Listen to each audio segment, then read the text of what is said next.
Hello everyone.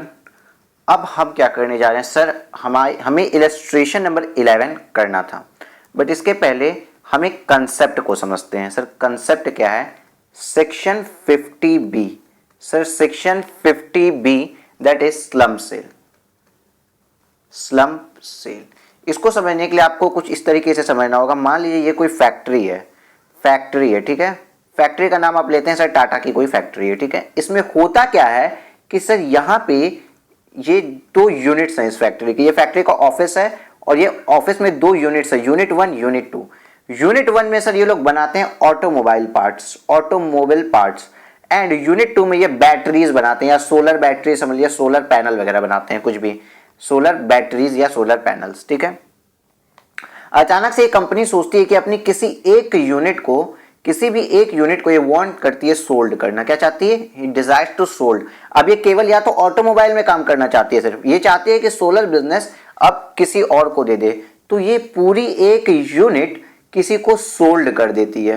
क्या कर देती है? सोल्ड कर देती है। यहां पे मान लीजिए अदानी ग्रुप को इसने पूरी अपनी ये कंपनी सोल्ड कर दी। अब अदानी ग्रुप के पास जब ये कंपनी सोल्ड हो रही है तो सर ये किस नेचर का ट्रांजैक्शन हो गया, इस चीज को नहीं समझ पा रहे हैं। सर इनका बिजनेस था ये, तो ये बिजनेस का ट्रांजैक्शन है, कैपिटल एसेट है, फैक्ट्री है, ओवरटेक है, डीमर्जर है, क्या है सर? इसमें इसने एक पूरी यूनिट को ही सोल्ड किया है। एमलगमेशन मर्जर की तो बात ही नहीं हो सकती, सोल्ड किया है। इसके लिए सेक्शन 50B ने बताया कि इस टाइप के ट्रांजैक्शंस को स्लम्प सेल बोला जाएगा, और इसमें पूरी की पूरी यूनिट जब चल जाती है तो ये कैपिटल असेट की तरह ट्रीट की जाएगी एंड इस पे कैपिटल गेन आएगा। क्लियर है? हाँ सर, इतनी बात समझ में आ गई। अब इसके बारे में कुछ कंडीशंस भी बताइए सर। पहली बात तो ये लॉन्ग टर्म कैपिटल एसेट है या शॉर्ट टर्म कैपिटल एसेट है? तो वही चीज एनी अदर एसेट के केस में हमने 3 साल या उससे ज्यादा देखा था, तो 3 साल से ऊपर की है तो लॉन्ग टर्म है, वरना ये शॉर्ट टर्म है। बिकॉज स्पेसिफिक कहीं इस एसेट के बारे में नहीं लिखा था, तो हमने जो ब्लॉक बनाया था उसमें एनी अदर एसेट के लिए 3 साल का हमने टाइम पीरियड बताया था। Okay sir. सर अब इस सेल्स के लिए कुछ इन्होंने क्या बता दी, इस सेल्स के लिए कुछ कंडीशंस बता दी। सर किस टाइप की कंडीशन? मतलब अगर आपको कंप्यूटेशन करना है कि आपको कितना प्रॉफिट और लॉस गेन हुआ, कितना लॉस हुआ, प्रॉफिट हुआ, या क्या क्या हुआ आपको इसमें, तो इसका तरीका होता है फेयर वैल्यू ऑफ कंसिडरेशन या फुल वैल्यू ऑफ कंसिडरेशन, जो हर जगह हम करते हैं। मतलब लमसम आपने क्या कंसिडरेशन लिया है, लमसम कंसिडरेशन आपने क्या लिया है, उसके बारे में यहाँ पे आपसे बात कर लेंगे। ऐसे मान लीजिए आपने 200 करोड़ रुपए लिए, लेकिन यहाँ पे लेस क्या होता है सोचो सर, इंडेक्स कॉस्ट यहाँ कभी नहीं आती। पहली बात तो समझ लीजिए ट्रांसफर एक्सपेंसेस कुछ भी थे आपके, चलिए ये भी हमने कर दिया। इसके बाद लेस क्या होगा सर? कॉस्ट ऑफ असेट्स या फिर net asset value of unit. Net asset value of unit, unit की क्या वर्थ थी, नेट वर्थ क्या थी सर? नेट वर्थ क्या थी? नेट वर्थ बोलिए, नेट वर्थ बोलिए। इट मींस क्या sir? All assets minus liability के बारे में बात कर रहे हैं, ठीक है सर। इतना हम समझ गए। इसका मतलब सर स्लम सेल में हमने क्या देखा कि मेरी स्लम सेल बिकी कितने में है, माइनस करेंगे कॉस्ट ऑफ एसेट, या कॉस्ट ऑफ एसेट की जगह आप क्या कर सकते हैं, asset minus liability. Net asset की बात हो रही है। नेट वर्थ, हमें सीधी सीधी बात है नेट वर्थ की करनी है सर। इतना समझा रहे हो, इससे अच्छा आप डायरेक्ट लिख दो नेट वर्थ, वर्ड ही सर, डायरेक्ट नेट वर्थ आप लिख दो, ठीक है। मैं डायरेक्ट नेट वर्थ वर्ड ही यहाँ पे लिख देता हूं। आइए, माइनस यहाँ पे हुआ था ट्रांसफर एक्सपेंसेस, ये लेस था, less net worth of unit, net worth of unit. Okay, net worth of unit यहाँ पे डिडक्ट हो जाएगी। इसके बाद जो आएगा उसको कहेंगे कॉस्ट, उसको कहेंगे गेन या फिर लॉस सर। बट यहां पे sir net worth of unit में आपने इंडेक्सेशन क्यों नहीं किया? बिकॉज इसका रूल है कि नो इंडेक्सेशन। यहां पे भी इंडेक्सेशन नहीं होता है। जिस तरीके से डिबेंचर्स के सेल परचेज पे कैपिटल असेट होते हुए भी इंडेक्सेशन नहीं होता, इस तरह यहां भी इंडेक्सेशन नहीं होता है, ठीक है। और सर इसकी कुछ कंडीशंस भी हैं। अब वो मजेदार चीजें, ये मजेदार चीज आप पढ़िए, इसकी कंडीशंस क्या क्या हैं। कंडीशंस को चलिए मैं यहां बताता हूं सर। कंडीशंस इसकी कुछ हैं कि all the assets and liability would be transfer, मतलब सारी की सारी assets, all assets and liability must be transferred, सब की सब ट्रांसफर होगी सर। इसका क्या मतलब है? मतलब मान लीजिए कि इस यूनिट ए में 3 लैंड थी, 1 लैंड, 2 लैंड, 3 लैंड। आप ऑटोमोबाइल का यूज करने के लिए किसी भी एक लैंड को रख नहीं सकते हैं। आप ऐसा नहीं कर सकते कि लैंड नंबर 3 रख दिया और बाकी 2 लैंड ट्रांसफर कर दिए। सारी की सारी असेट ट्रांसफर होंगी, कोई भी असेट ऐसा नहीं होगी जो ट्रांसफर ना हो। सर ठीक है, पहली बात तो ये। दूसरी बात, इसमें इंडेक्सेशन का बेनिफिट नहीं मिल सकता। सर क्यों नहीं मिल सकता, अभी हम बताते हैं। प्रैक्टिकली पॉसिबल ही नहीं है, 2 मिनट बाद। तीसरी चीज सर, अब जो बहुत बड़ा कंफ्यूजन आएगा, स्टॉक का भी तो ट्रांसफर हो रहा होगा। सर स्टॉक का भी ट्रांसफर हो रहा होगा, इट मींस मान लीजिए जो सोलर पैनल्स का हम काम करते थे, मेरे पास 200 करोड़ के सोलर पैनल का स्टॉक है और स्टॉक को सोल्ड करना तो मेरा पीजीबीपी में जाता है। बट यदि स्टॉक स्लम सेल में जा रहा है किसी और के पास, stock as an slump sale sold हो रहा है, तो ये पीजीबीपी में नहीं जाएगा, ये भी कैपिटल गेन में ही जाएगा। ठीक है सर। चौथी बात, किसी भी असेट का ना कोई रीवैल्यूएशन नहीं होगा, कोई भी असेट रीवैल्यूएशन नहीं होगी, इवन सारी असेट्स बुक वैल्यू पे ही जाएंगी। और जो असेट डेप्रिशिएबल होती है, उसकी डब्ल्यूडीवी जाएगी, but as per income tax act. यहां पे कंपनीज एक्ट वाली डब्ल्यूडीवी नहीं उठाएंगे आप, इनकम टैक्स एक्ट वाली। बाकी अदर असेट्स की बुक वैल्यू चल जाएगी, किसी भी असेट को आप रीवैल्यू नहीं करेंगे। उसके बाद स्टॉक ट्रांसफर पीजीबीपी में नहीं, कैपिटल गेन में ही जाएगा। इंडेक्सेशन होता नहीं है और सारे असेट और लायबिलिटी ट्रांसफर होनी चाहिए। ऐसा होता है तो ये सब स्लम सेल की कंडीशन को सेटिस्फाइड करने के लिए होता है। और स्लम सेल होता है तो कैसे टैक्सेबिलिटी होती है वो मैंने आपको यहां बता दी है। अब सर 2 बातें जो याद करने की है। सर इंडेक्सेशन नहीं होता है, क्यों? प्रैक्टिकली पॉसिबल नहीं है। असेट का रिवैल्यूएशन क्यों नहीं करते हैं? आइए इस चीज को भी हम थोड़ा एग्जाम्पल के थ्रू आपको समझाते हैं। जब एक कंपनी की बैलेंस शीट होती है तो इसमें 1000 तरह की एसेट होती हैं। डेटर भी है, क्रेडिटर भी है और फिक्स्ड असेट भी है, मशीनरी भी है, बिल्डिंग भी है। सर कैपिटल असेट का आप इंडेक्सेशन कर सकते हैं, आप बिल्डिंग का इंडेक्सेशन कर सकते हैं, मशीनरी का इंडेक्सेशन कर सकते हैं, फिक्स्ड असेट का इंडेक्सेशन कर सकते हैं, बट क्या डेटर और क्रेडिटर के इंडेक्सेशन होंगे? नहीं। और जब हमारी स्लम सेल की कंडीशन ही है कि हम इंडिविजुअल असेट नहीं बेचते हैं, इंडिविजुअल वैल्यूएशन नहीं होता है, एक सिंगल प्राइस के लिए होता है। मतलब पूरी की पूरी ये जो आपकी कंपनी थी, पूरी की पूरी जो यूनिट थी, मान लेंगे कि ये पूरी यूनिट 200 करोड़ में बिक गई। कौन सी यूनिट सर? बता रहे हैं कौन सी यूनिट? ये वाली यूनिट, ये वाली यूनिट। ये मान लेंगे यूनिट ही 200 करोड़ में बिक गई, तो हम इंडिविजुअल असेट्स की वैल्यूएशन नहीं कर रहे होते हैं। जब हम इंडिविजुअल असेट की वैल्यूएशन ही नहीं कर रहे हैं तो हम कहां से इसका इंडेक्सेशन करेंगे? जब इंडेक्सेशन कैसे कर पाएंगे अगर इंडिविजुअल एसेट की वैल्यूएशन नहीं कर रहे हैं? हमें इंडेक्सेशन करने के लिए तो इंडिविजुअल एसेट की वैल्यू चाहिए, बट स्लम सेल की कंडीशन ये कि इंडिविजुअल एसेट की वैल्यूएशन नहीं करते हैं। ये या तो डब्ल्यूडीवी पे जाती है, और अगर डब्ल्यूडीवी वाली एसेट नहीं है, डेप्रिशिएबल एसेट नहीं है, तो ये बुक वैल्यू पे चल जाती है। सर दूसरी बात, सर रीवैल्यूएशन क्यों मना कर दिया? अगर मान लीजिए हम स्लम सेल 2020 में हुआ है जनवरी के, और इसके पिछले साल में भी अगर रीवैल्यूएशन हुआ है, तो सर रीवैल्यूएशन का इफेक्ट क्यों हटाते हैं? 2019 में मान लीजिए सर रीवैल्यूएशन हुआ था, इसलिए हटा देते हैं क्योंकि अगर मान लीजिए कोई मेरी एसेट है, फिक्स्ड एसेट है, ये वाली मशीनरी एग्जांपल समझिएगा 100 करोड़ की है, ठीक है, मेरी 2018 में 100 करोड़ की थी। हमने रीवैल्यूएशन करके इस एसेट को 150 करोड़ का कर दिया। क्या कर दिया? 150 करोड़। तो 2020 में जब हम बेचेंगे तो हम क्या दिखाएंगे? मेरी नेट एसेट 150 करोड़ की गई है। इससे क्या हम प्राइस को मैनिपुलेट कर पा रहे हैं? मैनिपुलेट कर पा रहे हैं। हाँ सर, आप अपनी एसेट की वैल्यू दिखा रहे हो, आप ज्यादा से ज्यादा दिखाओगे, एसेट चली गई। आप भले ही अपना गेन ज्यादा दिखाने की कोशिश कर रहे हो, क्या पता अपने किसी और लॉस से उस गेन को सेट ऑफ कर दो, और जो कंपनी इसको परचेज कर रही है, अदानी, वो हाई वैल्यू पे दिखाने लगेगी इसको परचेज करना, और वो हायर रेट डेप्रिसिएशन क्लेम करने लगेगी। इस तरह की टैक्स प्लानिंग का स्कोप आ जाता है। क्या आ जाता है? टैक्स प्लानिंग का स्कोप आ जाता है। इसलिए सीधी बात, नो बकवास, अगर आपने अपनी किसी भी असेट को रीवैल्यूड किया है तो हम रीवैल्यूएशन के इफेक्ट को हटाने की बात करते हैं। क्लियर है? हाँ सर क्लियर है। यही था आपका सेक्शन 50B, स्लम सेल। अब सर क्वेश्चन नंबर 11 पे आइए। Mr. A is a proprietor of Akash Enterprises having 2 units. He transferred on 1st of April 2019 his unit 1. इनके पास क्या थी? आकाश इंटरप्राइजेस के पास 2 यूनिट थी, 1 यूनिट 2 यूनिट, और पहली यूनिट को ये ट्रांसफर कर रहे हैं। स्लम सेल की कंडीशन धीरे धीरे देखिए आती जा रही है। Bye way of slump sale for a total consideration of 25 lakh. कहीं पे भी इंडिविजुअल एसेट की बात नहीं की, सीधा बता दिया लमसम पेमेंट 25 लाख का देना है। किसी भी इंडिविजुअल एसेट की आपने वैल्यूएशन नहीं की है। Unit 1 was started in the year of 2005-06 and the expenses incurred for the transfer were 28,000. His balance sheet as on 31st March 2019 was as under. अब अगेन बड़ी अच्छी बात आ गई। क्या आ गई सर? देखिए अगेन बड़ी अच्छी बात आ गई। इन्होंने क्या बोला ये 2005-6 की यूनिट है। हम अभी ये पॉइंट अपना निकालिए कि it is a long term capital asset, तो गेन आए या लॉस आए जो भी आएगा वो लॉन्ग टर्म आएगा। हाँ सर, इतनी बात समझ में आ गई। और हमने जो अपना एक प्रोफार्मा रखा था, मेरा कंसिडरेशन कितने लाख का है, 25 लाख रुपए का। कितने का है, 25 लाख का। लेस करेंगे हम ट्रांसफर की एक्सपेंस, ट्रांसफर एक्सपेंसेस यहाँ बता दिए, ट्रांसफर एक्सपेंसेस लगे 28,000 रुपए के, ट्रांसफर एक्सपेंसेस 28,000 रुपए के चले गए। तो 25 लाख माइनस 28,000, प्लीज कैलकुलेट करिए।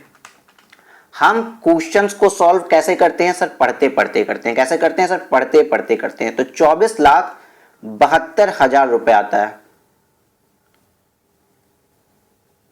24,72,000 रुपए आता है। और माइनस कॉस्ट ऑफ एक्विजिशन, इसका मतलब नेट वर्थ ऑफ ब्लॉक लेंगे। नेट वर्थ जो भी आएगा, इंडेक्सेशन नहीं होता, यहीं पे मेरा लॉन्ग टर्म कैपिटल गेन या लॉस आ जाएगा। चलिए हम सोचिए इतने पेज सॉल्व करने में सक्षम है। मेरा बैलेंस शीट पढ़ लिया जाए। हाँ सर पढ़ लेते हैं। ओन कैपिटल है मेरी 15 लाख की, रिवैल्यूएशन रिजर्व, ओ सर कुछ ना कुछ रिवैल्यू हो रहा है, और हमने अभी पढ़ा था रिवैल्यूएशन की इफेक्ट को हटाना होता है, रिवैल्यूएशन हम नहीं लेते हैं, ठीक है। बैंक लोन 70% ऑफ यूनिट 1 है, मतलब 2 लाख में से यूनिट 1 का लोन कितना होगा, 1,40,000 सर। यूनिट 1 का लोन कितना होगा, देख लीजिए यहाँ पे 1,40,000, 2 लाख दोनों यूनिट का, यूनिट 1 और यूनिट 2 मिला के अगर 2 लाख का लोन है और 70% यूनिट 1 का है, तो यूनिट 1 का लोन कितना हो गया, 1,40,000। ट्रेड क्रेडिटर 25% ऑफ यूनिट 1, 1,50,000 के 25% कितने आते हैं, 1,50,000 का सर 25% आता है 37,500, मतलब 37,500 क्रेडिटर किसके हैं, यूनिट 1 के, ठीक है सर। बिल्डिंग है 12 लाख की और यूनिट 2 की 2 लाख की, मशीनरी है 3 लाख की, डेटर है 1 लाख के, अदर असेट्स है 1.5 लाख रुपए के। यूनिट 2 के असेट्स अदर हैं, कोई जरूरत नहीं है उसको पढ़ने की। अब आइए sir, other information, revaluation reserve is created by revising upward the value of building of unit 1। Unit 1 में जो बिल्डिंग है ना उसको रिवैल्यू किया गया है, तो सर जी क्या करना है, हमें इसकी वैल्यू को, रिवैल्यूएशन का इफेक्ट हटाना पड़ेगा। कितने से रिवैल्यू की है सर, 3 लाख का रिवैल्यूएशन रिजर्व है, और हमसे बता रहा है कि रिवैल्यूएशन रिजर्व यूनिट 1 की बिल्डिंग को रिवैल्यू करके किया गया है। इसका मतलब बिल्डिंग की कॉस्ट कितनी रही होगी सर, बिल्डिंग की कॉस्ट सर 9 लाख रुपीज रही होगी। 9 3 12 तभी ना होता है, हाँ सर। चलिए मशीनरी की कॉस्ट कितनी है सर, 3 लाख रुपए सर। और देखते हैं डेटर की कॉस्ट कितनी है, डेटर है, चलिए आगे पहले पढ़ तो लें sir. No individual value of any asset is considered in transfer deed, ये स्लम सेल की कंडीशन सेटिस्फाइड हो गई। Other assets of unit 1 include patent acquired on 1 July 2017 for 50,000 on which no depreciation has been charged. Compute the capital gain for the assessment year 2021। Sir एक गलती भी है, ये एक तरीके की एरर समझिए। क्या सर, एक हमने पेटेंट परचेज किया था जो कि हमारे अदर एसेट में, अदर एसेट मतलब इस 1.5 लाख की वैल्यू में एक पेटेंट है जो 50,000 रुपए का था और जिसपे कोई डेप्रिसिएशन आज तक चार्ज नहीं हुआ है। और हमने स्लम सेल में क्या बोला, हम WDV लेंगे एसेट की तो हम इस पे डेप्रिसिएशन चार्ज करते हैं। एक साथ 2017 में हम लिए, मतलब 2017-18 का डेप्रिसिएशन चार्ज होगा इस पे। किस रेट से चार्ज होगा सर, 25%। इंटेंजिबल एसेट तो 50,000 का 25% आप निकालिए, 12,500 का सर डेप्रिसिएशन लग गया। अब इसकी वैल्यू कितनी आ गई सर, 37,500 रुपए से इसकी वैल्यू आ गई। लेकिन 2017-18 के बाद 2018-19 का भी डेप्रिसिएशन इस पे लगेगा। क्यों, क्योंकि हम 2018-19 का डेप्रिसिएशन इस लगेगा क्योंकि हमने ट्रांसफर कब किया है, 1 अप्रैल 2019 को ट्रांसफर किया, तो 31 मार्च 2019 तक का डेप्रिसिएशन हमें लगाना पड़ेगा। तो अगेन 25% निकालिए सर, इसका 37,500 का 25% आता है सर 9,375 रुपए माइनस 37,500 इज इक्वल टू, इसकी वैल्यू आज के दिन में 28,125 रुपए है। क्लियर है सर, यहां तक क्लियर है, हाँ सर क्लियर है। अब देखो अदर एसेट में एक एसेट तो 50,000 रुपए की थी और अदर एसेट्स कितने थे, 1 लाख रुपए के। बात समझ में आई। अब 50,000 वाले एसेट की आज की डेट में वैल्यू बची है सिर्फ 28,125 रुपए। तो यहां पे जब हम ट्रांसफर कर रहे हैं एसेट तो 1,28,125 रुपए की एसेट की वैल्यू बची।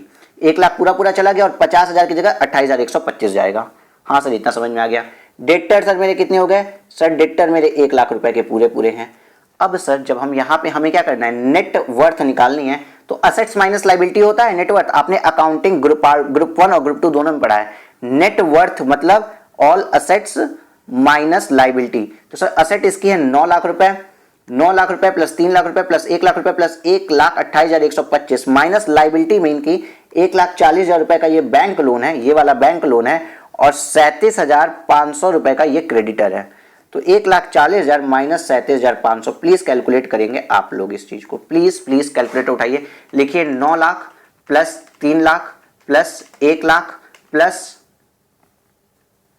1,28,125 माइनस 1,40,000 माइनस 37,500। कैलकुलेट करने के बाद कितना आ रहा है सर? 12,50,625 आ रहा है क्या आपका? 12,50,625 सर आ रहा है, 12,50,625 कैलकुलेट किया होगा आप ही ने। अब इस 12,50,625 को यहां लिखिए, क्यों? ये क्या है सर?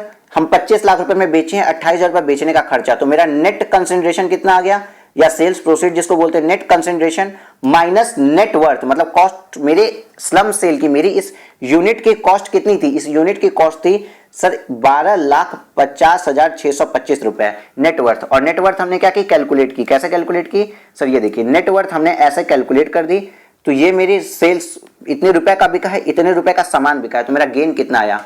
गेन 24,72,000 में से 12,50,625 घटाने के बाद आपका आता है 12,21,375 रुपए, और यही आपका लॉन्ग टर्म कैपिटल गेन है। यही सर सॉल्यूशन था। इतना सा सॉल्यूशन है जिसको आपको बहुत बारीकी से समझना है और बहुत बड़े फॉर्मेट्स का यूज नहीं करना है। एक बार देख लें, 12,21,375 रुपए, यही सर हमारा आंसर आया। आप यहाँ पे चेक करिए, क्या यही आंसर हमारा ऊपर आया है सर? आंसर तो यही आया। It means is a simple question sir, simple question. अब सिंपलिसिटी को ब्यूटिफिकेशन करके एक्सप्लेन कैसे करेंगे आईसीआई से नंबर पाने के लिए, इस चीज को भी हम देख लेते हैं। आइए ऊपर आइए, कैलकुलेशन क्या करेंगे? Computation of capital gain of slump sale. पहले बात तो ये कि आप ये फॉर्मेट ड्रॉ कर देंगे। फर्स्ट ड्रॉ दिस फॉर्मेट, भले ही आप ये डिजिट्स लिखे ना लिखे इससे मतलब नहीं है, बट पहले आपको फॉर्मेट ड्रॉ करना ही है। फॉर्मेट ड्रॉ करिए, क्या? सेल्स वैल्यू कितने की सामान बिकनी है, minus transfer expenses, expenses of sales, net sales consideration, net worth और लॉन्ग टर्म कैपिटल गेन, ये आप ड्रॉ कर देंगे। इसमें आपको क्या क्या बताया हुआ है? सेल्स वैल्यू दिया है, एक्सपेंसेस दिया है, तो आप यहां तक तो पहुंच गए। नेट सेल कंसिडरेशन आपको पता चल चुका है।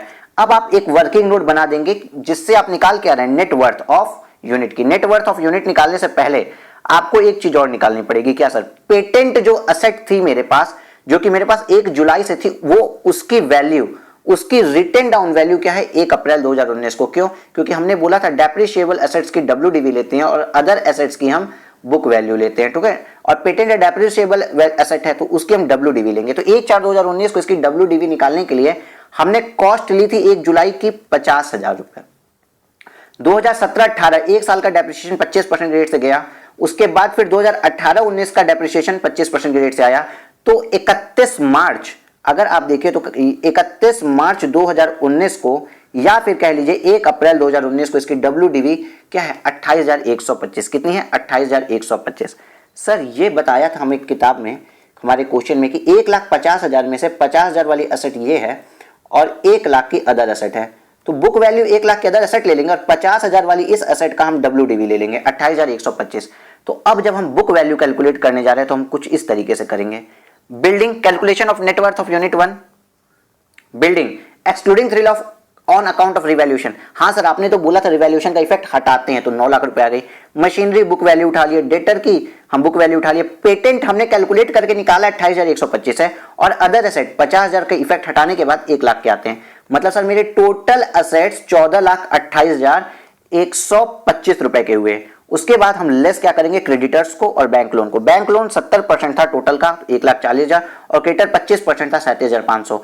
टोटल लाइबिलिटी हम डिडक्ट कर दिए 1,77,500 को 1,28,125 में। तो मेरी क्या आ गई है? मेरी नेट वर्थ आ गई। मतलब ऑल असेट्स लेस लाइबिलिटी की वैल्यू कितनी आ गई? 12,50,625। ये क्या है सर? ये कीमत है, ये कीमत है, ये मेरी लागत है, कह लीजिए लागत है या कीमत है। किस चीज की? मेरी इस यूनिट 1 की, यूनिट 1 की। और यूनिट 1 बिकी कितने में सर? मतलब 24,72,000 में। जिस चीज की कीमत 12,50,000 रुपए 625 थी, वो चीज बिक गई है 24,72,000 में। तो हमको लॉन्ग टर्म कैपिटल गेन कितना आ गया? 12,21,375। हैंस प्रूव्ड, यही आपका आंसर था। और सर ये लॉन्ग टर्म कैपिटल गेन क्यों? क्योंकि 3 ईयर्स से ज्यादा ये यूनिट चली है। ऑलवेज कॉशन पॉइंट आप यहां पे लिखेंगे, मेरे साथ लिखिए कॉशन पॉइंट, प्लीज यहां लिखिए आप मेरे साथ। नो इंडेक्सेशन, पहली लाइन नो इंडेक्सेशन। दूसरी लाइन आप लिखिए स्टॉक जो है वो P&L में नहीं जाएगा। और तीसरी बात आप लिखिए कि रीवैल्यूएशन का इफेक्ट हटाना है। ये 3 आप क्वेश्चन पॉइंट यहां लिख दीजिए, बिकॉज आप एग्जाम डे में फिर इस पर गलती करेंगे और आप वहां सोचने लगेंगे कि ऐसा होना चाहिए। क्या करने लगेंगे? ऐसा होना चाहिए। तो बस एग्जाम में वो आपके कंफ्यूजन दूर करने के लिए मैं यहां पे अभी ये क्वेश्चन पॉइंट लिखवा रहा हूं। Okay okay sir, next question पे आ जाए सर। आइए नेक्स्ट क्वेश्चन देखते हैं कहां पे है हमारा। नेक्स्ट क्वेश्चन है आपका क्वेश्चन नंबर 12। क्वेश्चन नंबर 12 की बात करें तो क्वेश्चन नंबर 12 में बोलते हैं mister C purchased residential house on July 2017 for rupees 10 lakh and made some additions on the house incurring 2 lakh in August 2017. He sold the house property in April 2019 for 20 lakh. Out of the sale proceed, he spent 5 lakh for the purchase of another house property in September 2019. What is the amount of capital gain taxable in the hands of Mr. C for the suspended 2021? पहली बात तो ये कि आपको लगता है sir एक house property हम सोल्ड करके दूसरी रेसिडेंशियल हाउस प्रॉपर्टी परचेज कर रहे हैं, तो आपको एग्जेम्पशन का यहां पे लालच दिया जाएगा अंडर सेक्शन 54, बट इतना याद रखिए ये एग्जेम्पशन नहीं मिलेगी। इस चीज को आप वहां पे क्वेश्चन पॉइंट में डालिए। क्यों नहीं मिलेगी सर? आपने हाउस परचेज किया है 2017 में, यू परचेज दिस हाउस, ठीक है, जुलाई 2017, ठीक है, and made some addition on the incurring 2 lakh. आपने जुलाई में परचेज किया, आप अब क्या किए, आपने अगस्त तक आए, अगस्त में इसमें आपने कुछ एडिशन करा दिया 2 लाख रुपए का, चलो ठीक है सर, अभी भी 2017 ही चल रहा है। उसके बाद आप सोल्ड कर दिए उसको अप्रैल 2019 में, इस हाउस को आप अप्रैल 2019 में सोल्ड कर दिए। तो सर अप्रैल 2019 में सोल्ड कर दिए, आप जुलाई 2017 से जुलाई 2018 और जुलाई 2019, सर अप्रैल 2019 में जब आप सोल्ड किए तो जुलाई 2019 से पहले पहले आपने सोल्ड कर दिया, इसका मतलब 2 इयर्स के पहले पहले सोल्ड किया। और हमने पढ़ा था लैंड एंड बिल्डिंग के केस में अगर 2 इयर्स से कम का पीरियड ऑफ होल्डिंग है, पीरियड ऑफ होल्डिंग 2 इयर्स से कम का है, तो ये शॉर्ट टर्म असेट होती है, शॉर्ट टर्म कैपिटल असेट थी। और ये जो 54 वाली एग्जेम्पशन मिलती है ना, ये सिर्फ और सिर्फ लॉन्ग टर्म कैपिटल एसेट्स पे मिलती है, सिर्फ और सिर्फ लॉन्ग टर्म कैपिटल एसेट्स पे मिलती है, शॉर्ट टर्म कैपिटल एसेट्स पे नहीं मिलती है। इसलिए देखिए यहां पे इन्होंने कंफ्यूज करने के लिए आपसे क्या बोला कि सेल प्रोसीड्स से 5 लाख रुपए का इन्होंने एक अदर हाउस प्रॉपर्टी खरीद लिया सितंबर 2019 में, जिससे कि अब आपको ये यहां पे इंड्यूस कर रहे हैं या आपको डोमिनेट कर रहे हैं कि आप 54 की इसको एग्जेम्पशन दें, बट नहीं देनी है, क्योंकि 54 केवल एक लॉन्ग टर्म कैपिटल एसेट पे मिलता है, शॉर्ट टर्म कैपिटल एसेट्स पे नहीं मिलता है, सिर्फ और सिर्फ लॉन्ग टर्म कैपिटल एसेट्स पे मिलता है। और ये जो प्रॉपर्टी है ना, ये शॉर्ट टर्म कैपिटल एसेट्स है। तो सर अगर ये शॉर्ट टर्म कैपिटल एसेट है तो सर यहाँ इंडेक्सेशन का भी कोई बेनिफिट नहीं मिलेगा? बिल्कुल नहीं मिलेगा, बिल्कुल सही, ये भी नहीं मिलेगा। It means it's a very very very simple problem if you know the provisions. क्योंकि ये हाउस प्रॉपर्टी 24 महीने से कम from the date of purchase hold की गई थी, पीरियड ऑफ होल्डिंग 24 मंथ से कम है, hence the house is short term capital asset and no benefit of indexation would be available। तो क्या होगा सर? सीधी बात, नो बकवास, 20 लाख रुपए का हम सामान बेचे हैं, उस सामान को हमने खरीदा कितने में था सर? 10 लाख रुपए में हमने उस सामान को खरीद लिया था, 10 लाख रुपए में हमने उस सामान को खरीद लिया था और 2 लाख रुपए की उसमें कुछ खर्चे करवा दिए हैं हमने, बस यही आ गया सर। अब ये जो आएगा ना, ये मेरा शॉर्ट टर्म कैपिटल गेन हो जाएगा। तो कैलकुलेट करें 10 दोबारा, मतलब 8 लाख रुपए का sir short term capital gain है। हाँ 8 लाख रुपए का शॉर्ट टर्म कैपिटल गेन है सर, बट ये 5 लाख रुपए जो रेसिडेंशियल हाउस प्रॉपर्टी में बेचे इसका कोई मतलब नहीं है, कुछ नहीं, ये सिर्फ और सिर्फ बेवकूफ बनाने के लिए देता है, इसका कोई यूज नहीं है। 54F केवल लॉन्ग टर्म कैपिटल एसेट्स पे लगता है, शॉर्ट टर्म कैपिटल एसेट्स पे नहीं लगता है।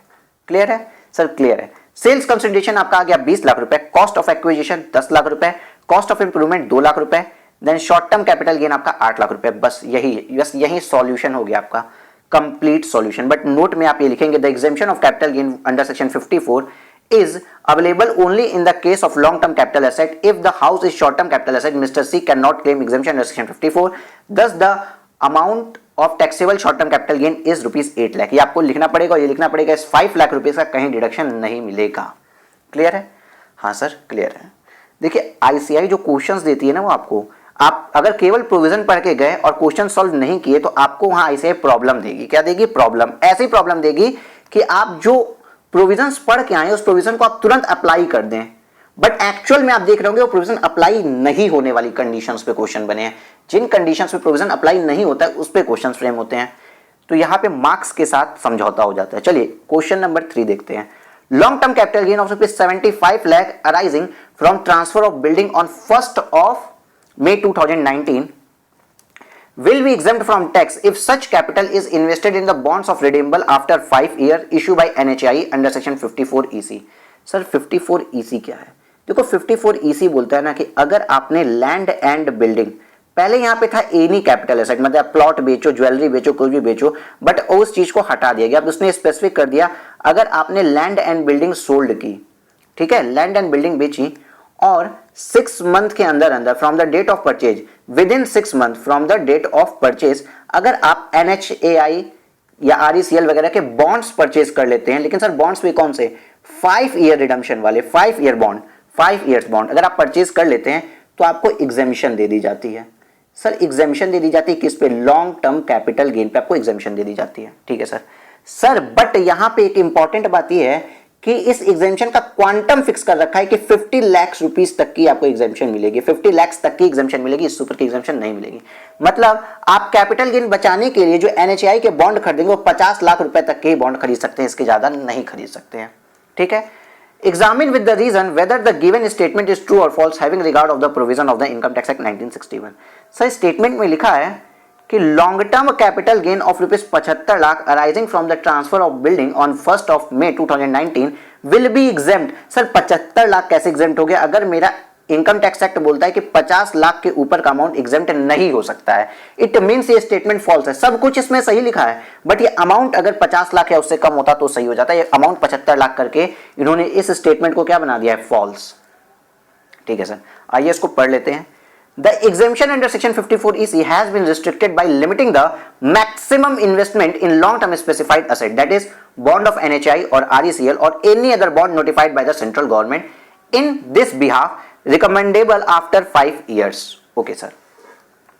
To rupees 50 lakh. Whether such investment is made during the relevant previous years or the subsequent previous year or both, therefore, in this case, the exemption under section 54 AC can be availed only to the extent of 50 lakh रुपए, केवल 50 लाख रुपए तक या 54 EC की exemption ले सकते हैं, उससे ऊपर नहीं ले सकते हैं। Provided the investment is made before 1st of November 2019 within 6 month from the date of transfer. Transfer की डेट से 6 महीने के अंदर अंदर करना होता है, अगर उसके अंदर आपने कर दिया तो 54 EC की मैक्सिमम 50 लाख रुपीस की ही एग्जेम्पशन मिलेगी। यहां 75 लाख था इसलिए ये फॉल्स था।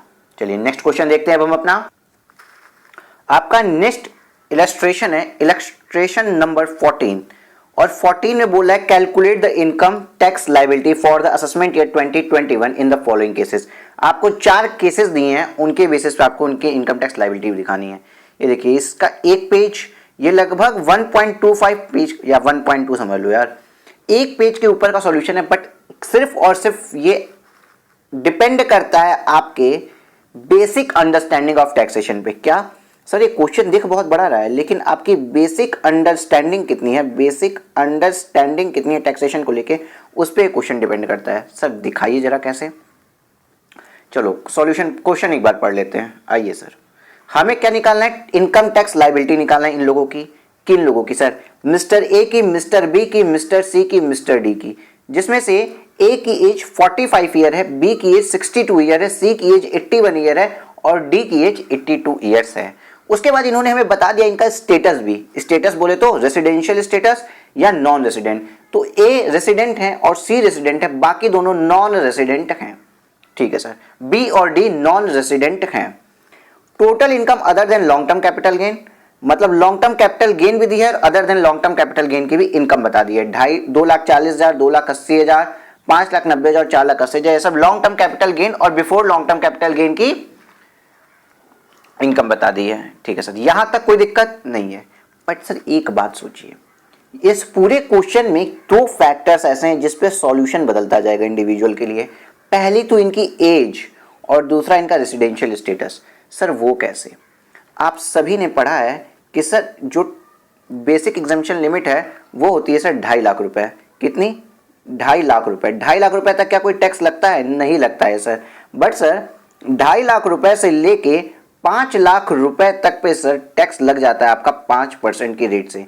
और सर 5 लाख रुपए से जब हम एक्सीड करते हैं 10 लाख रुपए तक पहुंचते हैं सर, तो हमारे ऊपर टैक्स लग जाता है 20% की रेट से। और 10 लाख प्लस जितनी भी इनकम हम अर्न करते हैं उस पर सर टैक्स रेट होता है 30% का।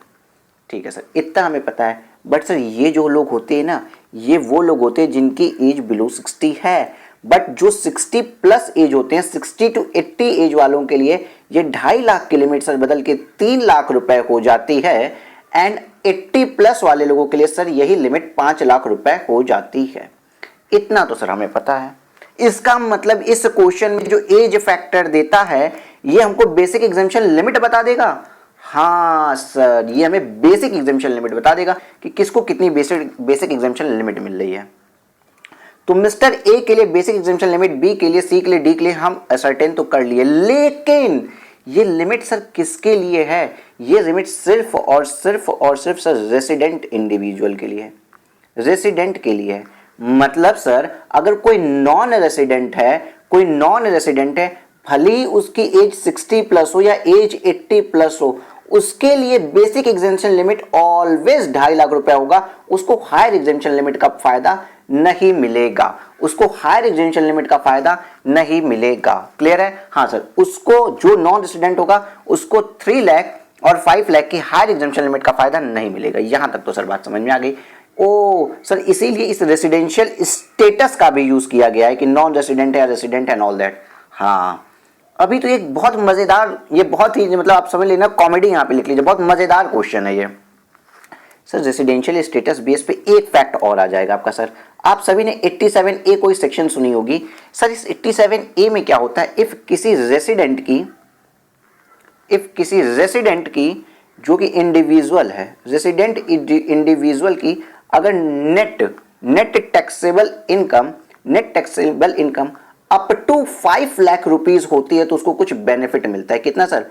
अप टू 5 लाख रुपीज होती है तो उसको मिलता है। मतलब सर 87A का अगर बेनिफिट लेना है तो वो भी केवल रेसिडेंट को मिलेगा, नॉन रेसिडेंट को 87A का बेनिफिट भी नहीं मिलेगा। मतलब दूसरी जगह नॉन रेसिडेंट को क्या नुकसान होने वाला है? ये आपसे बहुत छोटी छोटी चीजें देखिए क्वेश्चन में कंक्लूड करके क्वेश्चन फ्रेम की है। ठीक है सर। सर 87A होता क्या था, थोड़ा सा रिकॉल करा दीजिए। अगर अप टू आपके 5 लाख रुपीज एनटीआई है, देन आपको कुछ एग्जेम्पशन देते हैं ये। देन एग्जेम्पशन आपको क्या मिलती है? आपको 12,500 रुपए या आपकी टैक्स लाइबिलिटी जो आ रही हो, आपकी टैक्स लाइबिलिटी जो आ रही हो, विच एवर इज लोअर की डिडक्शन आपको दे देते हैं। मतलब सर या तो अगर आपके मान लीजिए टैक्स लाइबिलिटी सिर्फ अगर आपकी टैक्स लाइबिलिटी 5,000 रुपए आ रही है तो आपको 5,000 रुपए का डिडक्शन मिल जाएगा। बट अगर आपकी टैक्स लाइबिलिटी 15,000 रुपए आ रही होगी तो आपको 12,500 का ही डिडक्शन मिलेगा। ठीक है सर। ये दो एक्स्ट्रा फैक्टर किसको मिलेंगे सर? जो रेसिडेंट होगा। मतलब सर रेसिडेंट को क्या बेनिफिट एडिशनल मिलता है? एक सर उसको हायर बोलो बेसिक एग्जेम्पशन लिमिट का फायदा मिलता है, एंड सर उसको 87A का भी बेनिफिट मिलता है। यहां तक समझ गए आप? अब आ जाइए, अब हम खेलते हैं इस वीडियो गेम को जिसमें ये क्वेश्चन है। सर पहली चीज मिस्टर डी को हम उठाते हैं। मिस्टर डी की एज 82 है तो इनको हायर एग्जेम्पशन लिमिट का फायदा मिलना चाहिए। बिल्कुल नहीं मिलेगा सर, क्योंकि ये नॉन रेसिडेंट है। इफ ये रेसिडेंट होते तो हम इनकी एज को कंसीडर करते, बट नॉट रेसिडेंट है तो ये 82 साल के हो या 12 साल के हो, इससे हमें कोई फर्क नहीं पड़ता है। सर 12 होगा तो माइनस हो जाएगा, छोड़ो 42 के हो, 72 के हो या 82 के हो, हमें कोई फर्क नहीं पड़ता है। तो सर 4,80,000 रुपए जो इनकी क्या है ग्रॉस टोटल इनकम, इनको एग्जेम्पशन सर कितने की मिलेगी? सर 2.5 लाख रुपए की तो सर इनको एग्जेम्पशन मिल जाएगी, बेसिक एग्जेम्पशन लिमिट जो सभी को मिल रही है। सर इनको जब बेसिक एग्जेम्पशन लिमिट 2.5 लाख रुपए की मिलती है तो प्लीज आप अपना कैलकुलेटर उठाइए और कैलकुलेटर को तकलीफ देते हुए ये बताइए कि 4,80,000 रुपए में से 2.5 लाख घटने के बाद कितना आता है? सर 2,30,000 रुपए आता है सर। और ये जो मैंने आपको क्या बताया था, 2.5 लाख तक तो नील लग गया, और 2.5 लाख के ऊपर जितना भी आता है उस पर 5% का टैक्स रेट लगता है। तो सर 2.5 लाख के ऊपर 5% का टैक्स, 2,30,000 पे सर 5% का टैक्स रेट प्लीज आप कैलकुलेट करिए कितना आता है सर। 5% आता है सर 11,500 रुपए, plus health and education cess 4% आप ऐड करेंगे। और यहां पे आपको बहुत एक गलत चीज मैं कॉशन करवा रहा हूं, जो आप कहेंगे सर ये तो बहुत छोटी सी बात है, हेल्थ एंड एजुकेशन सेस पे आप मुझे कॉशन क्यों लिखवा रहे हो? क्योंकि 90% स्टूडेंट्स यहां लेफ्ट हो जाती है, ये बात छोड़ देते हैं, गलती कर देते हैं, हेल्थ एंड एजुकेशन से जोड़ते नहीं ऐसे क्वेश्चंस में। इसलिए मैंने क्वेश्चन लिखवाया और आप क्वेश्चन लिखेंगे, उठाइए अपना मार्कर और लिखें यहाँ क्वेश्चन। हेल्थ एंड एजुकेशन से 4% ऐड होगा ही होगा, जो 4% ऐड होने के बाद आता है 11,960 रुपीज, 11,960 रुपीज। क्या सर मेरा सॉल्यूशन यहीं पे ये सॉल्व हो गया है? देखते हैं। देखिए सॉल्यूशन में क्या बोला है, सॉल्यूशन हम इंडिविजुअल बेसिस पे देखते जा रहे हैं। सॉल्यूशन में बोला है कि मिस्टर डी एज 82 ईयर्स है, नॉन रेसिडेंट है। सॉल्यूशन हम पहले सॉल्यूशन चेक कर लेते हैं। सर 11,960, सर सेम आंसर जो आपने बताया था वही आया है, बट आपने सर कितने इतने एरिया में कैलकुलेट कर दिया। आपको मैं एलिजिबल करा रहा हूं, ओरल सॉल्यूशन आप कर सकते हैं, आप क्वेश्चन पढ़ते पढ़ते सॉल्यूशन निकाल सकते हैं। आपको क्वेश्चन रीड ना करना पड़े, मेरा जो मोटिव रह रहा है रीड ना करना पड़े क्वेश्चन, आपका टाइम सेव हो और मार्क्स गेन हो, टाइम सेव हो और मार्क्स गेन हो, यही एक फंडा लेके हम लोग यहाँ चल रहे हैं। तो आपने निकाल लिया यहाँ पे 11,960 आ रहा है। अब हम क्या करेंगे, ब्यूटिफिकेशन कर रहे हैं, सॉल्यूशन कैसे ब्यूटीफाई करके रखे, ब्यूटिफिकेशन करें कि आईसीआई मार्क्स हमें दे दे। तो देखिए सबसे पहले computation of income tax liability for the assessment year 2021, इस बात को हम यहाँ लिख लेंगे। उसके बाद particulars, mister A as 45, mister B as 62, mister C, ये सभी कॉलम वाइज हम उनके बारे में लिखे। उसके बाद हमारा फैसला करने के लिए पहला स्टेटस क्या आता है, फैसला करने का पहला कारक बनता है रेसिडेंशियल स्टेटस। हमने देखा रेसिडेंशियल स्टेटस ये नॉन रेसिडेंट है, मतलब बेसिक एग्जेम्पशन लिमिट और 87A का कोई बेनिफिट नहीं मिलेगा। उसके बाद एप्लीकेबल बेसिक एग्जेम्पशन लिमिट हम बता देंगे कितनी है इनकी, 2.5 लाख रुपए। अगर इनकी 2.5 लाख रुपए बेसिक एग्जेम्पशन लिमिट है तो 4,80,000 इनकी टोटल इनकम थी, और इस टोटल इनकम में से बेसिक एग्जेम्पशन लिमिट घटाने के बाद इनकी जो इनकम आई है 2,30,000 रुपए, उस पर 5% की रेट से टैक्स बना 11,500 रुपए, प्लस 4% हेल्थ एंड एजुकेशन से लगा के 460 जोड़ दिया और 11,960 रुपए मेरा आंसर आ गया। बस हमें यही लिखना है। देखिए लॉन्ग टर्म कैपिटल गेन इनकी कुछ थी नहीं, अदर इनकम 4 लाख थी। टैक्स लायबिलिटी कैसे निकालने, on long term capital gain after adjusting basic exemption limit, long term capital gain after adjusting basic exemption limit. चलिए इसको आगे बताया जाएगा। अदर इनकम आपकी ऑन अदर इनकम पे कितना आ गया, 11,500 रुपए। रिबेट 87A का इनको कुछ भी नहीं मिलेगा। हेल्थ एंड एजुकेशन से जुड़े टैक्स लायबिलिटी। क्या सर ये आपको टफ लग रहा है, अभी भी लग रहा है? शायद यहां से आप डायरेक्ट पढ़ेंगे तो आपको टफ लगेगा कि क्या क्या क्या हो गया इस पूरे एक पेज में, क्या हो गया, शायद अब आपको टफ लगेगा। अच्छा इसके नोट्स भी हम देख लें तो इतने जेन्युइन नोट्स इन्होंने लिखे हैं, जो बात आप शायद फर्स्ट क्लास में पढ़े होंगे, मतलब फर्स्ट लेक्चर में, क्लास 1 में नहीं। Notes: since Mr. B and Mr. D is non-resident, they cannot avail higher basic exemption limit of 3 lakh and 5 lakh for the person over the age of 60 year and 80 year respectively. ठीक है? And since Mr. A is a resident whose total income does not exceed 5 lakh, he is eligible for rebate and restriction of rupees 12,500 under section 87. ये एक ही बात भी कर दिया है, यहाँ B और D के बारे में भी मैंने आपको बता दिया। अब हम उठाते हैं मिस्टर सी को, जो रेसिडेंट हैं। सर मिस्टर सी एक रेसिडेंट है और इनको हायर 81 ईयर, मतलब सर इनको हायर बेसिक एग्जेम्पशन लिमिट का फायदा दे दो सर आप। 5 लाख रुपए के ऊपर इनके ऊपर टैक्सेबल लगेगा, मतलब सर जो बचा 90,000 इसी के ऊपर इनको टैक्सेबल लगना चाहिए। इस 90,000 के ऊपर ही सर इनको टैक्स लगना चाहिए था। ठीक है, 60,000 इनकी लॉन्ग टर्म कैपिटल गेन आई है। इनका एक अगर बात बताया, ये अदर इनकम है, other than long term capital gain. अब लॉन्ग टर्म कैपिटल गेन से sir 60,000 from the sale of agriculture land in rural area. मैंने आपको बताया था अगर आपको कैपिटल गेन में टैक्सेबल करना है कुछ भी, अगर आपको कैपिटल गेन में टैक्सेबल करना है कुछ भी, if you want to taxable any asset in capital gain, तो the asset must be a capital asset and उसका ट्रांसफर होना चाहिए। तो सर अगर कैपिटल गेन में टैक्सेबल करने की प्राइमरी कंडीशन है कि वो कैपिटल एसेट होना चाहिए, तो मैं आपको बता चुका हूं कि रूरल एग्रीकल्चर लैंड को कैपिटल असेट ही नहीं माना जाता है। तो इसका भले ही ट्रांसफर हो गया हो, कोई कैपिटल गेन यहां नहीं आएगा, यहां पे कोई कैपिटल गेन यहां नहीं आएगा। इसका मतलब सर इस 60,000 पे क्या कोई टैक्स लगेगा? सर बिल्कुल भी नहीं लगेगा। दूसरी बात सर 5,90,000 इनकी टोटल इनकम है। सर 87A यहां पे फिर से आइए, 87A का सर बेनिफिट नहीं मिलेगा अगर आपकी इनकम 5 लाख से एक्सीड कर गई, या 5,90,000 रुपए। सर 5,90,000 5 लाख से एक्सीड कर गया, इसलिए 87A का भी आपको बेनिफिट नहीं मिलेगा। यहाँ पे 87A का भी बेनिफिट नहीं मिलेगा।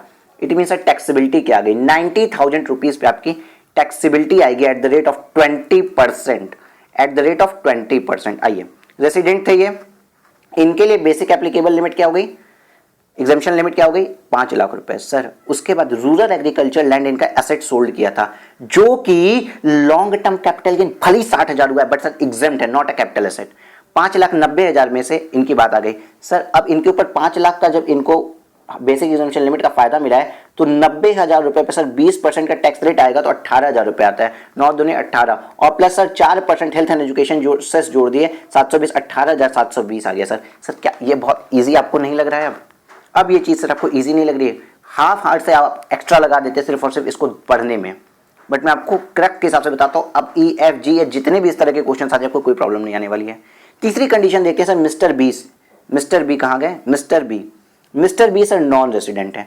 अब भले इनकी एज कितनी भी हो, अगर नॉन रेसिडेंट है तो इनके लिए लिमिट तो सर 2.5 लाख रुपए आ गई, बात खत्म। 87A भी इनका अब नहीं देखना है, 2.5 लाख रुपए आ गई और सर इन्होंने 80,000 रुपए तो सर इनके इस इनकम पे टैक्स लगेगा। And 10,000 from the sale of listed equity shares, security transaction tax paid on sale of purchase and shares. इनको लॉन्ग टर्म कैपिटल गेन हुआ है 10,000 रुपए का। सर हमने एक सेक्शन पढ़ी थी आपके साथ जो थी sir 112A। Sir 112A section क्या कहती थी कि अगर शेयर्स एंड सिक्योरिटीज की अगर हम बात करें, इसकी कोई परचेज और सेल्स हुई है जिसपे STT पेड था और हमको 112A मतलब शेयर्स को बेचने से हमें लॉन्ग टर्म, हमें कोई भी कैपिटल गेन हुआ, चलो ऐसे समझो, अभी वैसे तो लॉन्ग टर्म ही होगा यहाँ पे, चलो लॉन्ग टर्म लिख देते हैं, कैपिटल गेन हुआ है जो 1 लाख रुपए तक है वो एग्जेम्प्ट होता है सर। और 1 लाख के ऊपर वाले कैपिटल गेन पे सर टैक्सेबिलिटी आती है। 1 लाख से ऊपर अगर कोई कैपिटल गेन होता है उसी पे टैक्सेबल होता है। इस हिसाब से सर अगर हम देखें तो इनका तो कैपिटल गेन सिर्फ 10,000 रुपए है, तो क्या सर ये टैक्सेबल होगा? नहीं, ये तो हो गया एग्जेम्प्ट। सर ये एग्जेम्प्ट हो गया, जी हाँ, 10,000 रुपए का कैपिटल गेन एग्जेम्प्ट हो गया क्योंकि 112A में बोला है कि 1 लाख से ऊपर वाला ही टैक्सेबल होगा। तो 80,000 रुपए पे टैक्स निकाल दीजिए, 80,000 का 5% जाएगा टैक्स आपका, 80,000 का 5% टैक्स जाएगा प्लस 4% आपका हेल्थ एंड एजुकेशन से जाएगा। ठीक है सर, आइए, नहीं सॉरी, ये 2,80,000, सॉरी, ये 80,000 नहीं है, सॉरी, 280 माइनस 250 इक्वल टू 30,000। 30,000 रुपए पे आपका टैक्स जाएगा। आइए देखते हैं मिस्टर बी क्या थे। Mister B sir non resident है, तो 2.5 लाख रुपए की इनके लिए एग्जामिशन लिमिट होगी। 87A इनको बिल्कुल भी नहीं मिलेगा, 87A इनको नहीं मिलेगा। एंड इन्होंने लिस्टेड इक्विटी शेयर होल्ड की है जिसपे STT पेड था, बोथ पे, सेल पे भी और परचेज पे भी। तो 10,000 रुपए जो लॉन्ग टर्म कैपिटल गेन है ना वो एग्जेम्प्ट हो गया under section 112A since it is less than rupees 1 lakh. तो 2,80,000 रुपए पे हमें 2.5 लाख रुपए तक का क्या मिलता है? Basic exemption limit. 30,000 रुपए पे सर आप टैक्स लगाएंगे किस रेट से? 5% के रेट से। 30,000 का 5% आता है सर 1,500 रुपए और 1,500 रुपए का 4% हेल्थ एंड एजुकेशन सेस जो आ जाएगा क्योंकि रिबेट तो इनको मिलना नहीं है, तो 60 रुपए आता है। 1,560 रुपए आपका आंसर आ गया। प्लीज चेक योर कैलकुलेटर, क्या कैलसी पे आप काम करने में एलिजिबल हैं? आप जब यहां पे थे तो आपने कैसे कैलकुलेट किया? 30,000 आप प्लीज चेक करिए, 30,000 प्लस 30,000 का 5% प्लस 4% आपने डायरेक्ट निकाला था और आ गया था आंसर 1,560। सर कितना इजी हो चुका है ये चीज अब आपके लिए। अब बस इस अप्रोच को फॉलो करिए जिस अप्रोच से आपको पढ़ाया जा रहा है। नेक्स्ट क्वेश्चन आते हैं सर। क्वेश्चन अब रेसिडेंट हैं, ये पहली बात तो ये कि रेसिडेंट है इसलिए इनको पर 87A भी लगेगा और बेसिक एग्जामिशन लिमिट 2.5 लाख रुपए तक का इनको बेनिफिट मिलना चाहिए। 15,000 रुपए from sale of vacant site कमाए हैं। सर इनके केस में क्या हो गया, ये जब यहाँ पे आते हैं तो इनको पता चलता है कि इनके लिए तो sir basic exemption limit 2.5 lakh रुपए की है, 2.5 लाख रुपए की बेसिक एग्जामिशन लिमिट है, बट इन्होंने अर्निंग की है कितनी सर? 2,40,000 रुपए की। बट सर इनका तो अभी भी 10,000 रुपए का अनएग्जॉस्टेड बेसिक एग्जामिशन लिमिट का पोर्शन बचा है और इनके पास एक कैपिटल गेन है 15,000 रुपए का। तो ये अनएग्जॉस्टेड जो 10,000 बचा है ना, ये यहां से कैपिटल गेन हेड से सेट ऑफ हो जाएगा। क्या हो जाएगा? सेट ऑफ हो जाएगा। मतलब अब ये 15,000 कैपिटल गेन वाला आएगा और इनकी टोटल इनकम कितनी बना दी जाएगी? 2,55,000 रुपए। प्लीज अगेन समझिए, और 2,55,000 रुपए इनकी टोटल इनकम बना दी जाएगी जिसमें से इनको बेसिक एग्जामिशन लिमिट का फायदा मिल रहा है 2.5 लाख रुपए का। तो इनके ऊपर 5,000 रुपए पे टैक्स आएगा सर। हाँ, 5,000 रुपए पे तो सर टैक्स आएगा और 5,000 रुपए पे 2.5 लाख के ऊपर कितना परसेंट टैक्स होता है सर? 5%। तो 5,000 रुपए का 5% अगर आप निकालिए तो आएगा 250 रुपीज प्लस 4% भी तो सर है। सर 4% भी तो है, हाँ 4% भी है। अब आप 4% कैलकुलेट करेंगे तो प्लस 4% अगर आप निकालते हैं तो आता है, सॉरी, ये गलती आपसे भी हो सकती है जो मुझसे हुई है। सर ये 5,000 रुपये कौन से वाले अब हैं? 1 सेकेंड, मिट गया। सर ये 5,000, ओहो बार बार रबड़ चल जा रहा है। सर ये 5,000 रुपये कौन से वाले हैं?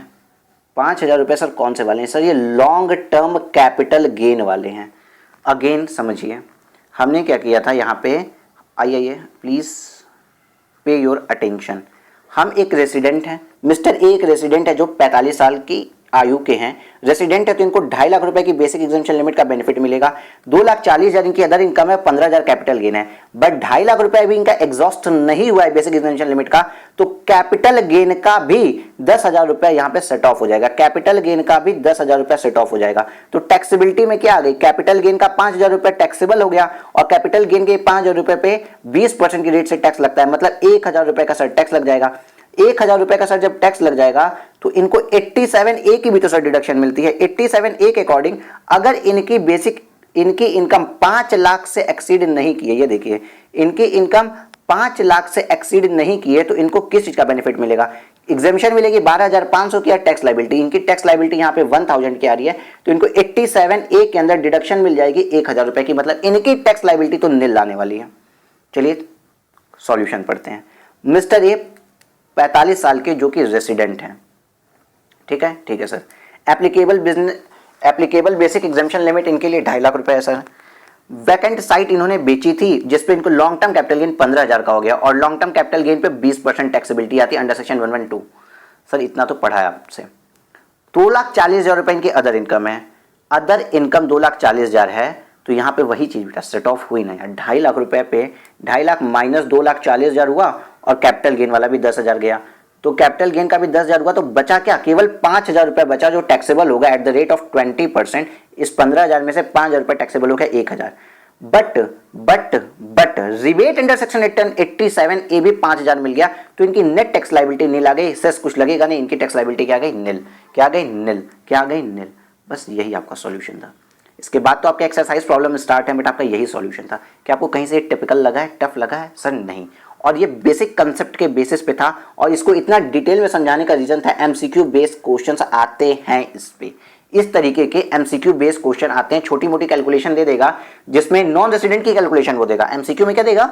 नॉन रेसिडेंट की कैलकुलेशन दे देगा।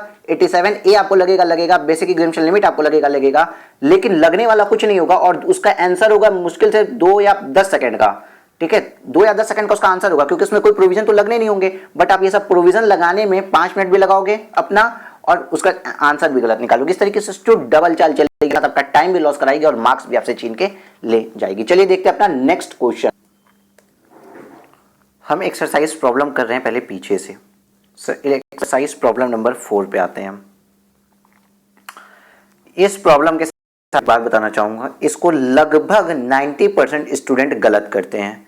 90% में 10% तो यहां गलती करेंगे, बाकी के ना 35% आप समझ लीजिए 80% ही गलत कर रहे हैं, 35% इन दोनों जगहों पे गलती करेंगे, बल्कि इवन यहाँ पे 45% लोग गलती करते हैं इस वाले पे। 90% में से 45% यहाँ गलती करेंगे, 35% यहाँ गलती करेंगे और सिर्फ 10% ही लोग इस वाले पॉइंट पे गलत करते हैं। कंप्लीट थ्योरेटिकल क्वेश्चन है, हम लोग बहुत देर से न्यूमेरिकल पढ़ रहे थे। Question number 4, mister A is an individual carrying on business. His stock and machinery were damaged and destroyed in the fire accident. Sir mister A तो कोई बिजनेस कर रहे थे, गोदाम में आग लग गई सर, फैक्ट्री में आग लग गई और वहां पे इनका स्टॉक डैमेज हुआ है। देखो स्टॉक डैमेज हुआ है और वहां की मशीनरी डैमेज हुई है।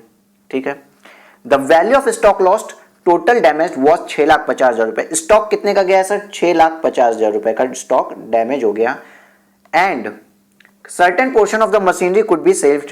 The option WDV of block and as on 1st April 2018 was 10,80,000। Machinery की WDV जो ऑप्शन बच गया, जो कुछ पोर्शन उसका हम सेव कर पाए उसके बाद छोड़ दीजिए, बट WDV टोटल WDV जलने के पहले कितनी थी? 10,80,000 रुपए की मशीनरी की ब्लॉक की वैल्यू है, ये ब्लॉक की value. Okay sir, during the process of safeguarding machinery and in the fire fighting operation, मतलब आग लग रही थी ना, जब ये यहाँ पे ऐसे आग लगी हुई थी, ये ऐसे आग लग रही थी, तो बंदा अंदर चला गया फैक्ट्री में और फायर एक्सटेंशन से इसको शांत करने की कोशिश किया। और वो जब वो फायर एक्सटेंशन या पानी की बाल्टियों से पानी डाला था तो उसके साथ कुछ हुआ। क्या हुआ? मिस्टर ए ने खो दिया, लॉस्ट हिज गोल्ड चेन, अपनी गोल्ड चेन खो दी, एंड द डायमंड रिंग, और डायमंड रिंग खो दिए वो, which he had purchased in April 2004 for rupees 1,20,000। The market value of these two items as on the date of fire accident was 1,80,000। तब वो अपना gold chain खो दिए थे और रिंग खो दिए थे, जो वो 2004 में परचेज किए थे, तब तो 1,20,000 के थे, बट आज के डेट में 1,80,000 रुपए की है। Mister A receive the following amount from the insurance company, जो अमाउंट रिसीव किए वो बता दिया इन्होंने। एंड यू आर रिक्वेस्टेड, हमसे क्या कहा जा रहा है सब बता के, to briefly comment on the tax treatment in the above 3 items under the provision of the income tax act. ठीक है सर, चलिए तो हम बात करें 6,50,000 का स्टॉक था। स्टॉक क्या था? 6,50,000 रुपए का स्टॉक था। सर जो स्टॉक है ये 6,50,000 रुपए का, ये जल गया और सिर्फ 4,80,000 रुपए हमें मिला। स्टॉक की बात करें, टुवर्ड लॉस ऑफ स्टॉक कितना दिया गया? 6,50,000 में का स्टॉक सर जल गया और 4,80,000 रुपए इंश्योरेंस कंपनी ने हमें दिया है। सर हम क्या करेंगे? आप में से कुछ बच्चे ने इसको IFOS में टैक्सेबल करते हैं, कुछ टैक्सेबल नहीं करते हैं, बट आप बताइए ये स्टॉक आपका क्या था? व्यापार का पार्ट था ना सर, व्यापार के लिए रखे थे ना, it means it is for your business only. और अगर 6,80,000 6,50,000 रुपए की चीज नष्ट हो गई, भले सोल्ड नहीं हुई, बट इट्स नष्ट, it's destroyed from you, destroy होके आपको इसके बदले में कितना मिला? 4,80,000। तो जो लॉस आया वो आपके PGBP हेड में जाता है। कहां जाता है? PGBP हेड में, profit and gain from business and profession में। आइए देखते हैं इसको। Compensation toward loss of stock, any compensation received from the insurance company toward loss and damage of stock in trade is to be construed as a trading receipt. Hence 4,80,000 received as insurance claim for loss of stock has to be assessed under the head PGBP. okay sir, note पे भी कुछ बोला है। The SSE can claim the value of stock destroyed by fire as revenue loss eligible for deduction while computing income under the head of PGBP। मतलब sir कुछ नहीं, वही जो बात मैंने आपको यहां बताई थी कि 6,80,000 6,50,000 रुपए का जो लॉस हुआ ना, इसको टू लॉस दिखा देगा और P&L में यहां पे दिखाएगा बाई इंश्योरेंस कंपनी का जो इसको मिला है claim, by claim from insurance company, ये दिखा देंगे 4,80,000 रुपए। क्लियर है सर? क्लियर है। अब हम आते हैं इस पे, पहले towards gold chain and diamond ring. Sir इस पे क्यों मिलेगा हमें इंश्योरेंस का क्लेम? सबसे बड़ी दिक्कत यहां पे आएगी, 45% जो स्टूडेंट गलती करते हैं इंश्योरेंस क्लेम में। आप अगर फायर फाइटिंग एक्सपेंसेज भी इंक्लूड होते हैं, फायर फाइटिंग एक्सपेंसेस भी इंक्लूड होते हैं, और फायर फाइटिंग करते समय अगर कुछ डिस्ट्रॉय हो रहा है तो वो भी मिलेगा। ये आग बुझाते समय इनको कुछ नुकसान हुआ है, क्योंकि फायर फाइटिंग एक्सपेंसेस एलिजिबल है, इसलिए अगर आग बुझाते समय कुछ नुकसान हो गया ना, तो उसका अगर क्लेम मिल रहा है तो वो भी सही है, गलत नहीं है, वो भी टैक्सेबल होगा। तो सर अब यहां पे देखिए, पहली बात तो ये पर्सनल गोल्ड चेन और डायमंड रिंग थी, बट हमने कैपिटल गेन में बढ़ा है कि कुछ चीजें पर्सनल इफेक्ट में तो हैं, फिर भी उनको पर्सनल एसेट नहीं मानते, जिसमें गोल्ड चेन और डायमंड रिंग आती है। मैंने बताया था jewellery, sculpture, art, any work of art, archaeological collection and all that, इन सब चीजों के लिए मैंने पेंटिंग, ड्राइंग, इन सब चीजों को मैंने बोला था, ये सब पर्सनल इफेक्ट होते हुए भी इनको कैपिटल असेट माना जाता है। इसी तरीके से ये जो गोल्ड चेन है और डायमंड रिंग है, इसको कैपिटल असेट माना जाएगा। सर कैपिटल असेट माना जाएगा तो 1,80,000 माना जाएगा, फुल वैल्यू ऑफ कंसिडरेशन इनको मिली है, 1,80,000 माना जाएगा, फुल वैल्यू ऑफ कंसिडरेशन मिली है। बट सर आपने बोला था कैपिटल गेन में टैक्सेबल होने के लिए कैपिटल असेट होना चाहिए, वो तो है क्या? ट्रांसफर भी है, किसी भी चीज का नष्ट होना या गायब होना भी ट्रांसफर माना जाता है। मतलब इंश्योरेंस क्लेम मिल रहा है तो माना जाएगा कि ट्रांसफर हुई थी। फुल वैल्यू ऑफ कंसिडरेशन तो 1,80,000 आएगी। सर कॉस्ट ऑफ एक्विजिशन क्या लेंगे? अब आप गलती यहाँ पे ये करने वाले होते हो, पहले तो आप ये भूल जाते हो कि कैपिटल गेन में जाएगा। फर्स्ट ऑफ ऑल ये टैक्सेबल कैपिटल गेन में होगा, ना कि IFOS में होगा और ना ही PGBP में होगा। दूसरी बात, आप इंडेक्स कॉस्ट ऑफ एक्विजिशन यहां माइनस करते हैं, ये फेयर वैल्यू से कोई मतलब नहीं होता, इस फेयर वैल्यू से कोई मतलब नहीं होता। आप वहां पे गेन तक ये सब कुछ कैलकुलेट करके आ जाएंगे कि सर कुछ नहीं, कोई टैक्स नहीं, 1,80,000 नील आप कर देते हैं, बट फेयर वैल्यू से कोई मतलब नहीं होता। 1,20,000 ये जो कॉस्ट दिए ना, इसकी इंडेक्सेशन कर देंगे, इंडेक्सेशन के बाद जो आएगा उसके बाद पता चलेगा कि लॉस हुआ या गेन हुआ। ये दो मिस्टेक आपसे होने वाली थी। नंबर 1, आप इसको कैपिटल एसेट नहीं बनाते, यहां पे कैपिटल एसेट हुआ तो कैपिटल गेन में टैक्सेबल होगा। नंबर 2, ट्रांसफर भी होगा। और number 3, index cost of acquisition लेंगे, इस फेयर वैल्यू से कोई मतलब नहीं है। 1,20,000 का इंडेक्सेशन होगा, इंडेक्स नंबर नहीं दिया है इसलिए कैपिटल गेन नहीं निकालेंगे, बस हम प्रोसेस बता के आ जाएंगे। आइए हम देखते हैं compensation towards loss of gold chain and diamond ring. Gold chain and diamond ring are capital asset as envisaged by section 214. They are not personal effect. They are not personal effect. बताया गया था which alone are to be excluded. ये jewellery है भाई साहब, exclude है, ठीक है। If any profit or gain arises in the previous year owing to receipt of the insurance claim, the same shall be chargeable to tax as capital gain. The capital gain is to be computed by reducing the index cost of acquisition of jewelry. मतलब 1,20,000 का indexation करके लेंगे कि हमको capital gain आया या loss आया from the insurance compensation of 1,80,000 रुपए। क्लियर है सर? ये क्लियर है। अब आपका क्वेश्चन बचा टूवर्ड्स मशीनरी की बात करते हैं। सर किसकी बात करेंगे? सर टूवर्ड्स मशीनरी की बात करते हैं। सर मशीनरी के केस में क्या होगा? देखिए जब इंश्योरेंस क्लेम होता है तो बोला था कुछ मशीनरी बच गई, सेव करने के लिए सेल्वेज वैल्यू आ गई मशीनरी की। सेल्वेज वैल्यू कितनी थी पता नहीं सर, कुछ मशीनरी का पार्ट हम सेल्वेज किए हैं। तो ऐसा माना जाता है कि जब इंश्योरेंस कंपनी कुछ हमको क्लेम का पैसा दे रही होती है तो ऐसा भी होता है कभी कभी ये मशीनरी ले लेती है, हमको न्यू मशीन दे देती है। सेल्वेज वैल्यू जितनी भी है ये इंश्योरेंस क्लेम से इंश्योरेंस कंपनी रख लेती है, बट यहाँ पे ऐसा कुछ भी नहीं बताया है, कुछ भी नहीं बताया है। तो हम एजम्पशन बेस लेके काम करेंगे कि सेल्वेज वैल्यू का क्या हो रहा है। ठीक है सर। दूसरी बात, ब्लॉक ऑफ मशीनरी की बात किया है ना? हाँ सर, ब्लॉक ऑफ मशीनरी की बात किया है। और हम मान लें अगर कि सेल्वेज वैल्यू जितनी भी थी, मतलब जो बची खुची मशीनरी थी, जो हमने किसी तरीके से मशीनरी को बचा लिया, जो हमने किसी भी तरीके से मशीनरी को बचा लिया है, वो मशीनरी इंश्योरेंस कंपनी ले गई। हम क्या मान रहे हैं? जो सेल्वेज वैल्यू थी मशीनरी की वो मशीनरी इंश्योरेंस कंपनी ले गई। तो क्या आप मुझे बताएंगे मशीनरी का जो ब्लॉक है वो सीजेस टू एग्जिस्ट नहीं हो गया? सीजेस टू एग्जिस्ट नहीं हो गया। कैसे सर? मतलब भाई ये मशीनरी थी, मान लीजिए 1 2 3 4 5 एग्जाम्पल मैं बता रहा हूँ, इसमें से इतनी मशीनरी जल गई, पूरी मशीनरी जल गई, लेकिन इतना पोर्शन बच गया था मशीनरी का, इसको भी इंश्योरेंस कंपनी लेके चली गई, भंगार में बेचेगी अपना। तो क्या मेरा पूरा ब्लॉक सीजेस टू एग्जिस्ट नहीं हो गया? हाँ सर, सीजेस टू एग्जिस्ट हो गया। और जब जब ब्लॉक सीजेस टू एग्जिस्ट हो जाता है क्या लगता है? कैपिटल गेन आ जाता है वहां पे। तो आधे लोग यहाँ पे गलती करते हैं, 35% लोग यहाँ कैपिटल गेन नहीं लगाते। जो भी अमाउंट आएगा वो कैपिटल गेन में टैक्सेबल होगा। Computation towards damage of machinery.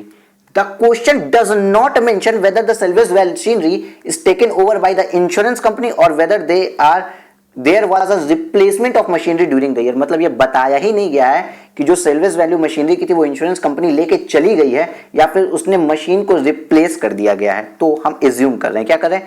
Assume क्या कर रहे हैं? That the salvage machinery is taken over by the insurance company, कि जो सेल्वेज मशीनरी का पार्ट था ये इंश्योरेंस कंपनी लेके चली गई है। तो क्या हुआ? And there was no fresh addition to the machinery during the year. इसके बारे में बात नहीं की थी कि फ्रेश एडिशन हुआ है कि नहीं, इसलिए हम मान लिए कि कोई फ्रेश एडिशन नहीं हुआ है। The block of machinery will ceases to exist. Oh sir, block of machinery तो सीज कर गई एग्जिस्ट होने से, सीजेस टू एग्जिस्ट हो गई। Then therefore 4,80,000 being the excess of written down value over the insurance compensation will be accessible as short term capital loss। Sir कैसे sir? Sir देखिए जब भी हम इसको कैलकुलेट करते हैं तो क्या हमने आपको क्या बताया था ब्लॉक के केस में? सर WDV हम लेते हैं और WDV में से हम लेस करते हैं मेरा कंसिडरेशन जो हमको मिला, और जो भी होगा सर ये हमेशा शॉर्ट टर्म आएगा क्योंकि हम WDV लिए हैं, 1 साल के अंदर अंदर का अमाउंट लिए हैं। और यहाँ पे सर WDV बताया इन्होंने 10,80,000 रुपए था। 10,80,000 रुपए की असेट जल गई, 10,80,000 रुपए की एसेट जल गई और हमको क्लेम का सिर्फ 6 लाख रुपया मिला है। मतलब 4,80,000 रुपए का हमको नुकसान हुआ है और इस नुकसान को शॉर्ट टर्म कैपिटल लॉस कह दिया जाएगा। सेम यही बात यहाँ पे लिख दी गई है। ठीक है सर। लेकिन अब कुछ नोट जो इन्होंने लिखा उसको पढ़िए। If new machinery is purchased in the next year, it will be constitute that new block of machinery on the depreciation can be claimed on that year. तो नई मशीनरी आई तो नया ब्लॉक स्टार्ट हो जाएगा, याद रखिएगा, कोई नई बात नहीं थी। इवन आप इसको स्किप कर सकते हैं अपने एग्जाम्स में कि अगले साल अगर नई मशीनरी लिए तो नया ब्लॉक स्टार्ट होगा। हाँ भाई सही बात है, जब मशीनरी आई तो ब्लॉक तो आएगा ही आएगा। तो ये आपका था एक थ्योरेटिकल क्वेश्चन।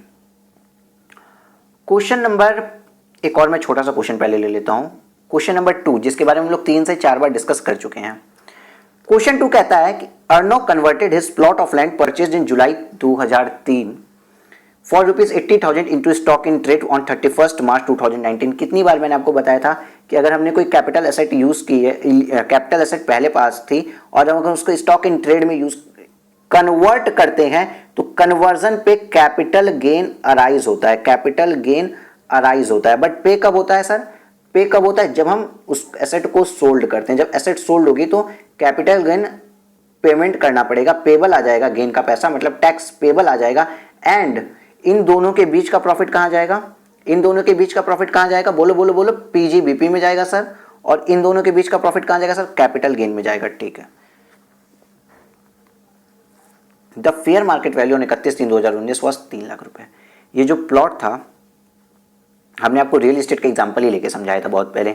80,000 का इनका कोई प्लॉट था, उसको जब ये अपने स्टॉक इन ट्रेड में कन्वर्ट कर रहे हैं तो उसकी वैल्यू कितनी हो जा रही है सर? 3 लाख रुपए हो जा रही है। ठीक है। The stock in trade was sold on 3,25,000 in the month of January 2020। Sir जनवरी 2020 में बिक रहा है, मतलब प्रीवियस ईयर कब बिक रहा है सर? 19-20 में बिक रहा है। और पीजीबीपी का तुरंत आप हमें प्रॉफिट बताएंगे। 3 लाख के एसेट 3,25,000 में बिक गए सर, पीजीबीपी का प्रॉफिट 25,000 रुपए आ गया। ठीक है sir. Find out the taxable income if any and if so under which head of income. Sir एक तो पीजीबीपी में क्या, दूसरा कैपिटल गेन में जाएगा, बताते हैं कितना जाएगा। And for which assessment year, index cost previous year देखे। देखो कैपिटल गेन किस प्रीवियस ईयर में लगा है सर? 31 मार्च 2019 की बात की है ना, मतलब प्रीवियस ईयर 19, असेसमेंट ईयर 19-20 और प्रीवियस ईयर सर 18-19 में कैपिटल गेन लगेगा। 18-19 में कैपिटल गेन लगेगा। कितना लगेगा सर? सर पहले तो कैपिटल गेन मेरा आएगा कैसे? यहां पे आएगा। मेरी कितने की वैल्यू थी? फेयर वैल्यू थी 3 लाख रुपए की। इंडेक्स कॉस्ट ऑफ एक्विजिशन अगर हम करें तो इंडेक्सेशन करने के लिए 80,000 रुपीज इंटू 280, आज का इंडेक्स नंबर, जिस ईयर में खरीदे थे उस ईयर का इंडेक्स नंबर 109। कैलकुलेट करेंगे प्लीज, क्या आता है? Please please please 280 divide by 189, 109 कितना आ रहा है सर? आ रहा है 2,05,505। 2,05,505। अगर आप इसको माइनस करें तो आपका लॉन्ग टर्म कैपिटल गेन आ गया सर 3 लाख में से क्या 94,000, ये 49, 94,495 आएगा सर। क्या यही आंसर आया हमारा? और 25,000 रुपया कैपिटल गेन।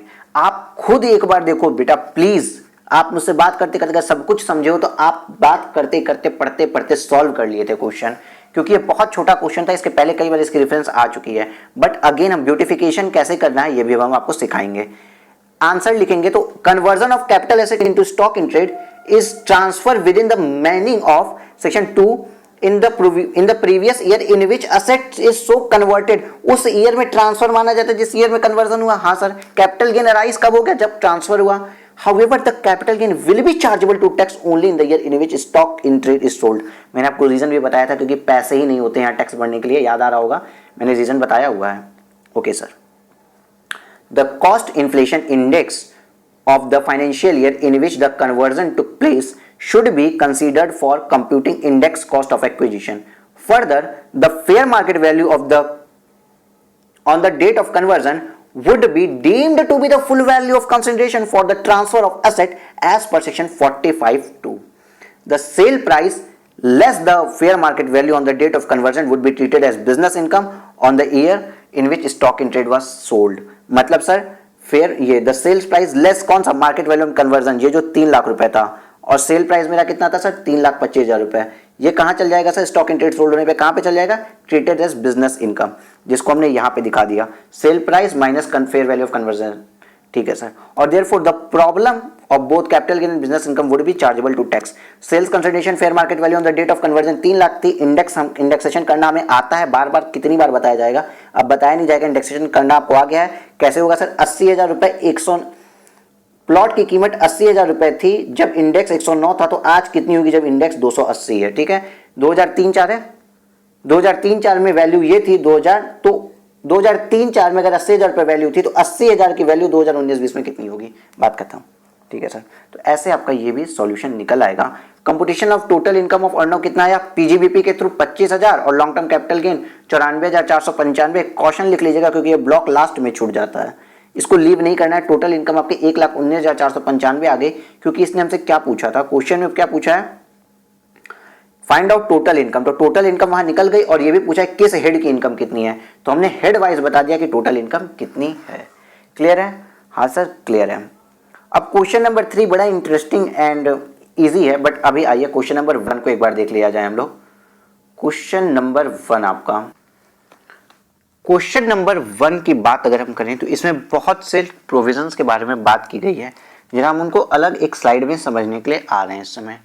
पहली बात सर, बोनस शेयर के बारे में कुछ बातें आप बताइए। ये सब बातें मैंने कहीं ना कहीं कभी आईएफओएस में, कभी कैपिटल गेन में या फिर पीजीबी में अधिकतर जगह मैंने बताई हुई हैं, बट अगेन मैं शॉर्ट में कुछ समझा देता हूँ आपको इस क्वेश्चन को सॉल्व करने के लिए। देखिए, एक डेट होती है 1 अप्रैल 2001। इसके पहले अगर हमने कोई भी शेयर्स लिए होते हैं एज लाइक 1990 में लिए हैं, 94 में लिए हैं, 98 में लिए हैं, तो उसकी कॉस्ट अगर मान लीजिए यहाँ पे 2 रुपए भी है, 1 रुपए है, 3 रुपए, इंडेक्सेशन कैसे करें, इस प्रॉब्लम को सॉल्व करने के लिए, इस प्रॉब्लम से निजात पाने के लिए हमने क्या बोल दिया कि हम इन पीरियड में जितने भी एसेट्स या शेयर्स लिए हैं, शेयर्स एग्जैक्ट वर्ड है शेयर्स, शेयर्स की कॉस्ट मान लेंगे fair market value on the date of 1 April 2001।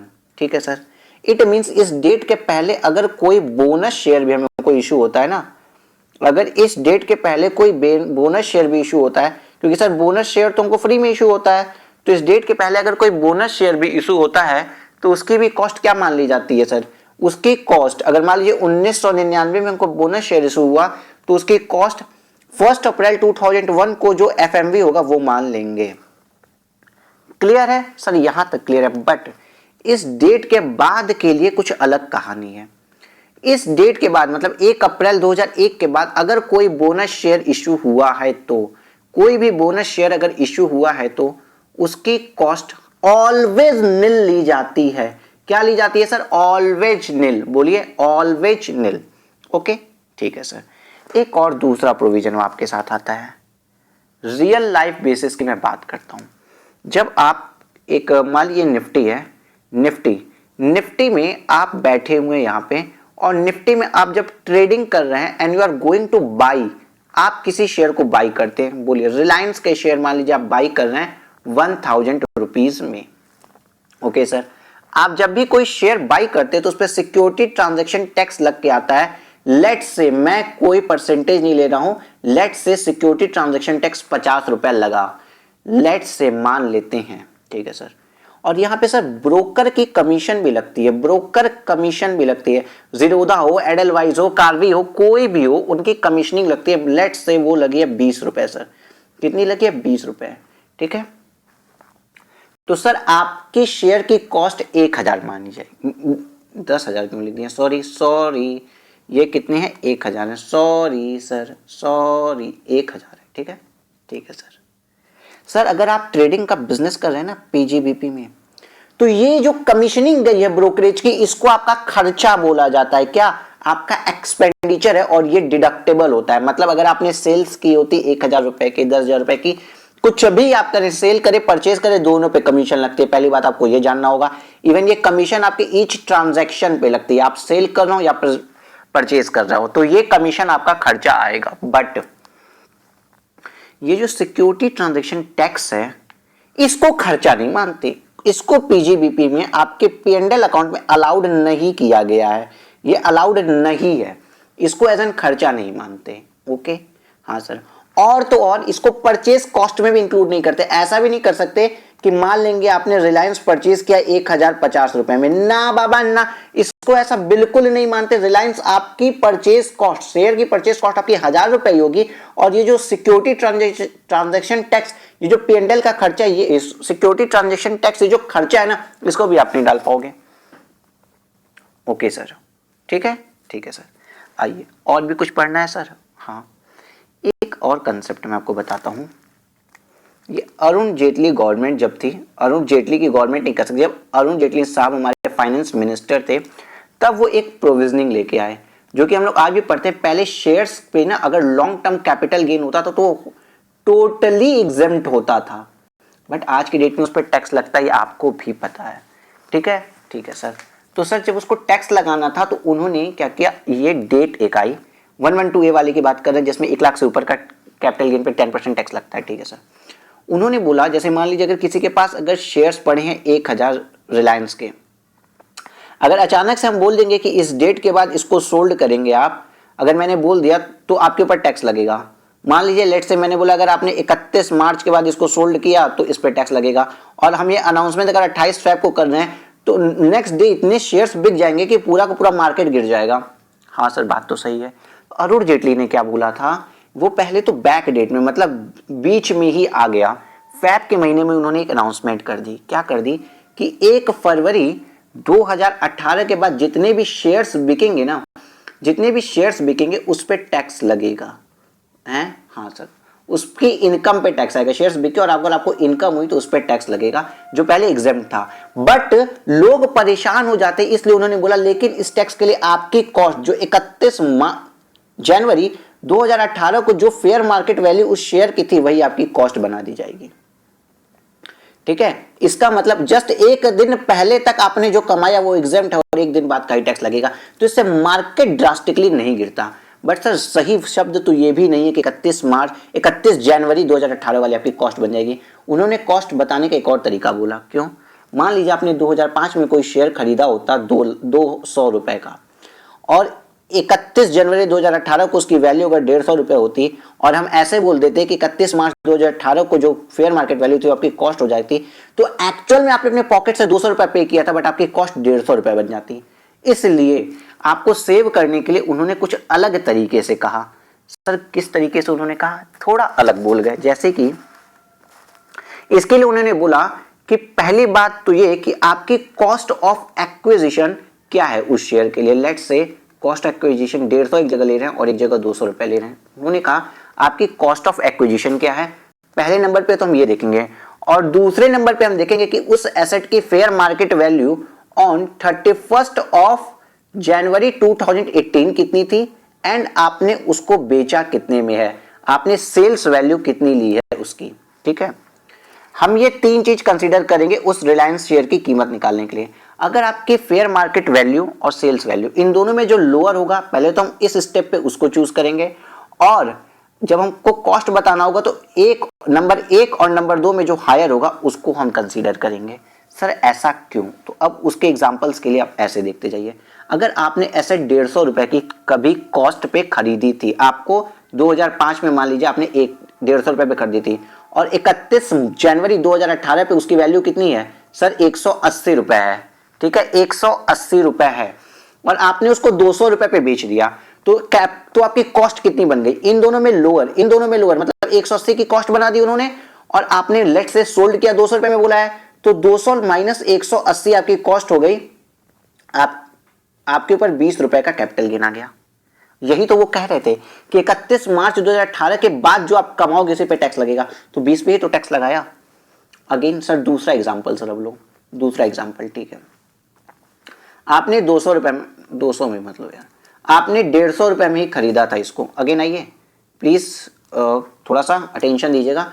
आपने 150 रुपए में खरीदा था, बट फेयर मार्केट वैल्यू इसकी जिस दिन 31 जनवरी को सिर्फ और सिर्फ 60 रुपए थी, और आपने इसको बेचा है 80 रुपए में।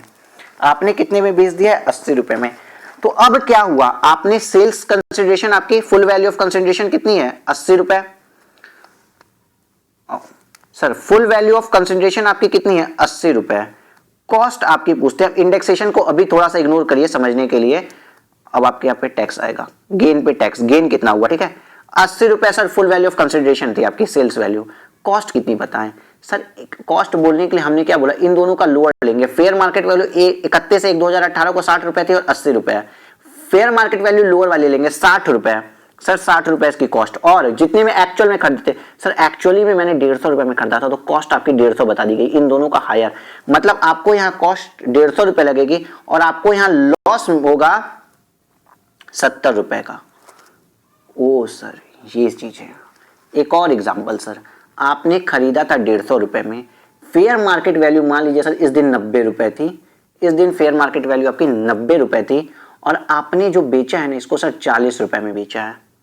आप बेच रहे हो 31 मार्च को, मान लीजिए 31 मार्च 2018 को 40 रुपए में बेचा है। तो अब सर क्या होगा, इन दोनों का लोअर ही आपकी कॉस्ट मानी जाएगी। आपकी कॉस्ट मानी जाएगी कि आपने 40 रुपए यहाँ पे इस स्टेप नंबर 2 पे 40 रुपए कॉस्ट आई और एबव स्टेप पे 150 रुपए कॉस्ट आई, तो माना जाएगा आपकी कॉस्ट तो 150 रुपए है और सेल्स वैल्यू एक्चुअल में 40 ही है, देन अगेन आपको 110 रुपए का कैपिटल लॉस हो गया।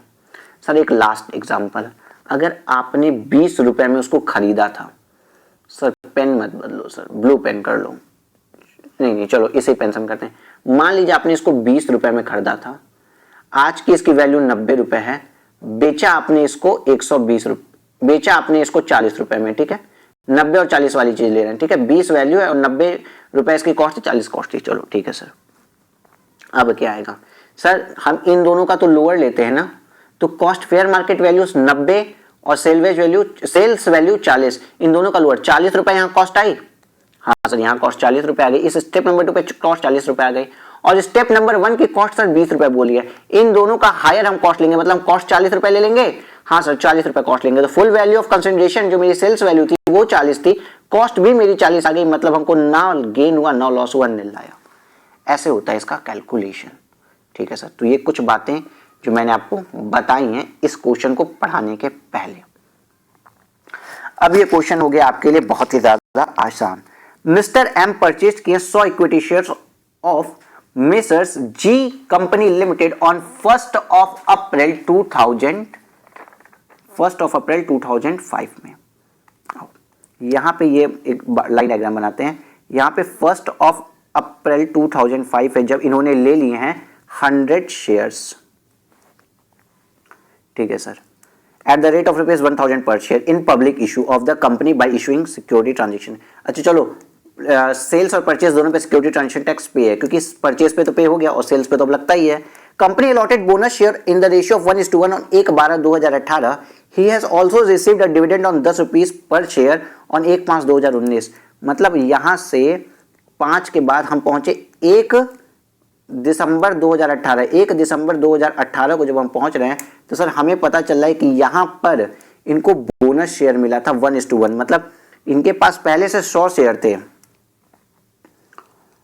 100 इक्विटी शेयर, ठीक है 100 शेयर थे और 1:1 मतलब 1 पे 1 बोनस मिलता, मतलब 100 रुपए का 100 शेयर्स का इनको और बोनस मिल गया। सर इसकी कॉस्ट क्या होगी सर, 1 अप्रैल 2001 की बात की कॉस्ट है, इसका मतलब इसकी कॉस्ट ऑफ एक्विजिशन नहीं लाएगी, हमेशा याद रखेंगे आप, ठीक है सर। और इसके बाद इनको यहाँ डिविडेंड भी मिला है, डिविडेंड की डेट है सर 1 मई 2019, 1 मई 2019, 1/5/2019 को जो डिविडेंड मिला है और डिविडेंड इनको 10 रुपया प्रति शेयर मिला है, तो 200 शेयर्स थे, 200 शेयर्स पे 10 रुपया मिला, मतलब 2000 रुपया इनको डिविडेंड मिला। और ये डिविडेंड क्या होता है, एग्जेम्प्ट होता है, क्या होता है, एग्जेम्प्ट होता है। चलिए सर नेक्स्ट बोलते हैं, yes sold all the shares on 1/10/2019 at a rate of 4000 per share through a recognised stock exchange and paid brokerage of 1% and security transaction tax 0.02% to celebrate his 75th birthday. 75वां जन्मदिन इन्होंने मनाया है अपना और सारे शेयर बेच के मनाया है। कंप्यूट करना है हमें total income tax liability for the assessment year 2021, assuming that he is having no income other than giving above. अगर इनकी कोई और इनकम नहीं है तो इनको बेसिक एग्जेम्पशन लिमिट का फायदा देना रहेगा 2.5 लाख रुपए का, ठीक है। लेकिन सर 2.5 लाख क्यों देंगे, यहाँ पे तो सर 3 लाख देंगे, क्योंकि इन्होंने बता दिया है कि ये 75वां बर्थडे मना रहे हैं, मतलब इनको सर बेसिक एग्जेम्पशन लिमिट कितनी मिलेगी, 3 लाख रुपए की बेसिक एग्जेम्पशन लिमिट मिलेगी। देखिए कहाँ से पॉइंट कहाँ कनेक्ट हो रहा है, देखिए कहाँ से पॉइंट कहाँ कनेक्ट हो रहा है, ठीक है sir. Fair market value on messrs G company limited 31/1/2018 की 2000 रुपए है, ओके सर। कैलकुलेट करते हैं। अगर हम इसकी बात करें, इन्होंने सोल्ड कितने रुपए में किया है बाद में, ये आ गया आपका सर 1/10/2019 को, इन्होंने 2019 को शेयर सोल्ड कर दिए, 200 शेयर सोल्ड किए एट द रेट ₹4,000। सर ये क्या 31 जनवरी 2018 की बाद की डेट है? हाँ सर, 31 जनवरी 2018 की बाद की डेट है, तो इस पे कैलकुलेशन कुछ होगा। इन्होंने बोला 31 जनवरी 2018 को ₹2,000 प्राइस था। आइए हम इसकी कॉस्ट निकालते हैं। कॉस्ट निकालते हैं कहाँ पे, यहाँ पे, ये वाला रहा। 31 जनवरी 2018 को प्राइस कितना था? ₹2,000। ये मैंने साफ किया, साफ हो जा, वाह कुछ ज्यादा ही साफ हो गया। आओ फिर से आ जाओ, फिर से कहाँ गए हम लोग?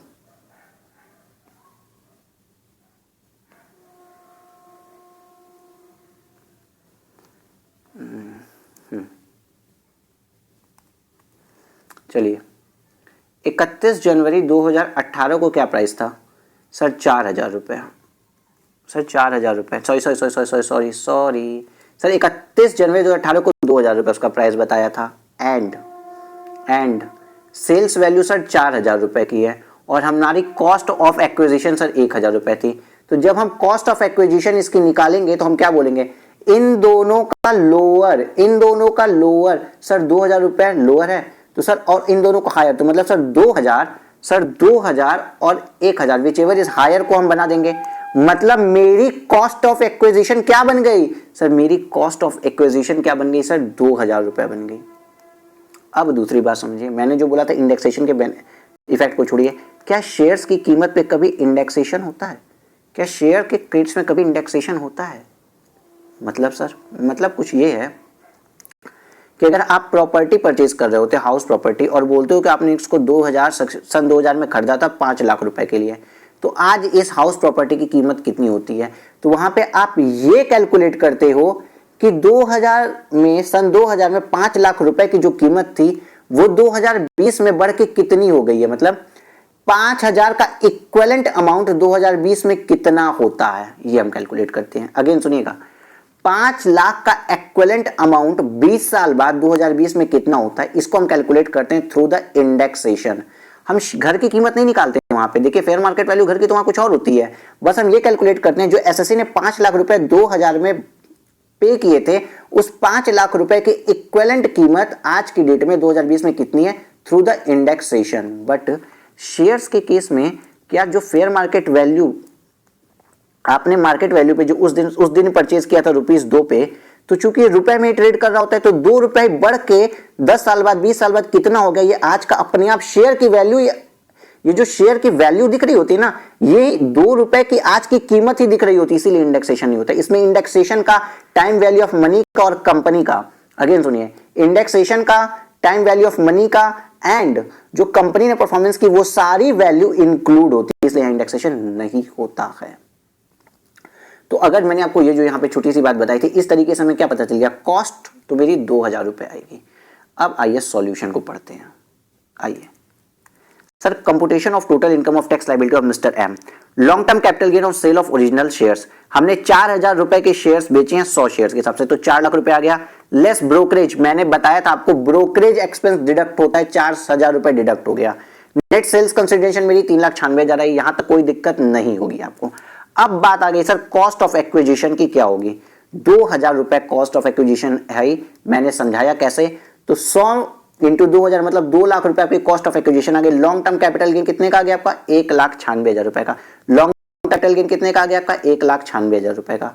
सर बट हमने सारे शेयर्स बेचे थे, हमने तो 200 शेयर्स पूरे बेचे थे, यहां केवल 100 शेयर्स का क्यों लिया गया? अगेन हमें बोनस शेयर कब मिला? 1/12/2019 को, और हम 1/12/2019 को, और हम शेयर सोल्ड कब कर दें sir? 1/10/2019। It means with in 12 month.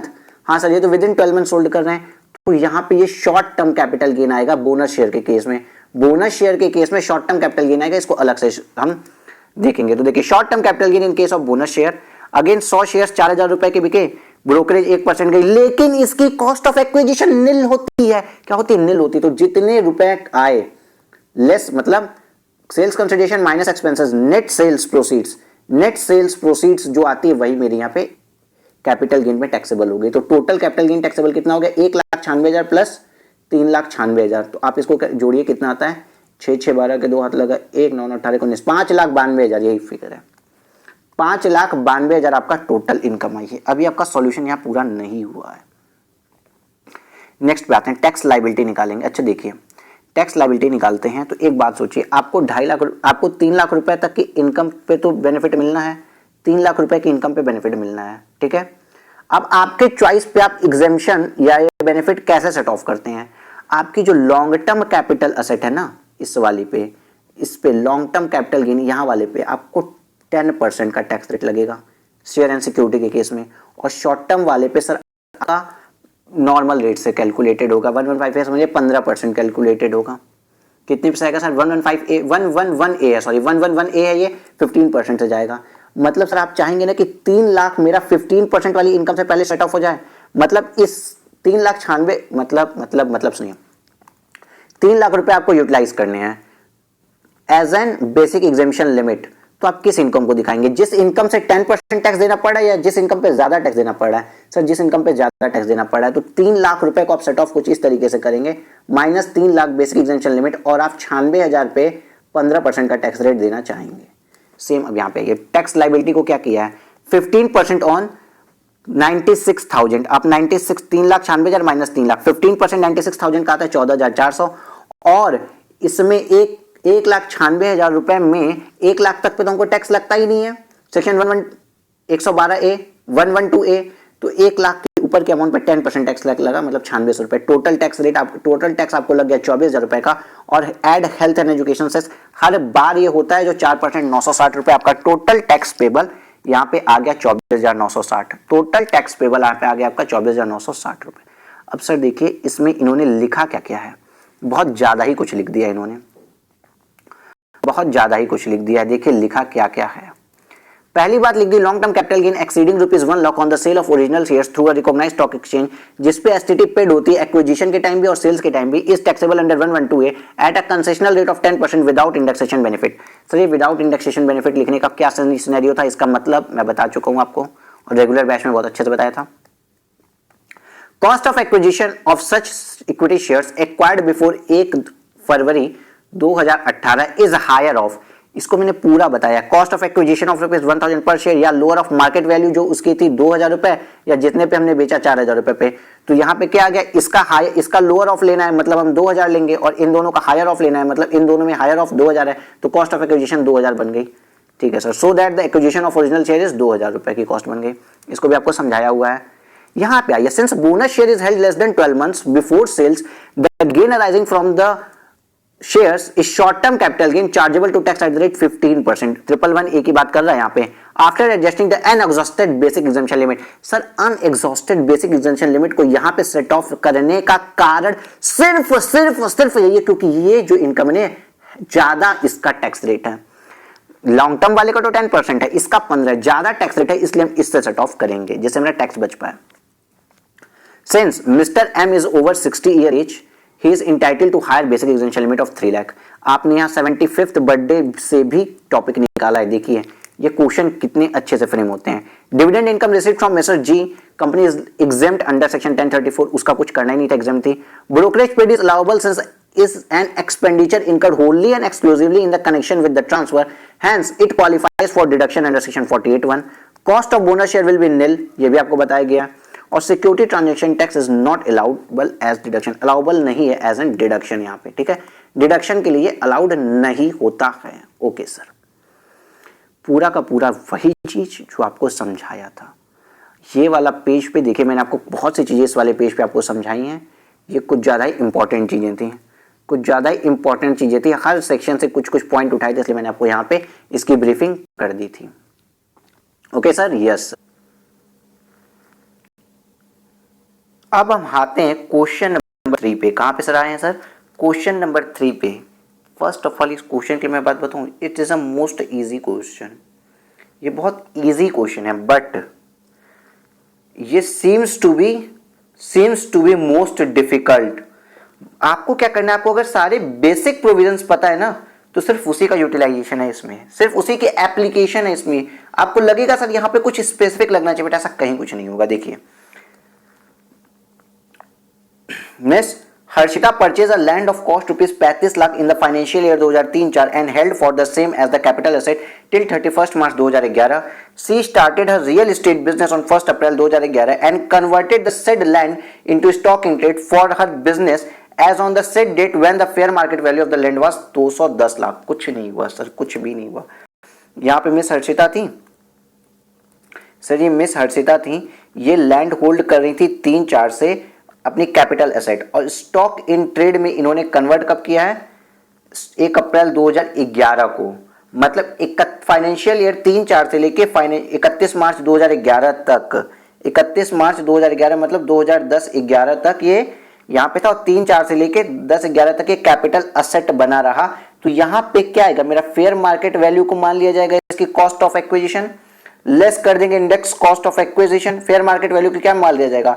Full value of consideration, index cost of acquisition करके यहाँ पे हम निकाल देंगे इसका कैपिटल गेन, क्योंकि जिस दिन ये ट्रांसफर हुआ उस दिन कैपिटल गेन आ गया। बट पेबल होगा जब ये स्टॉक इन ट्रेड क्या होता है? सोल्ड होता है।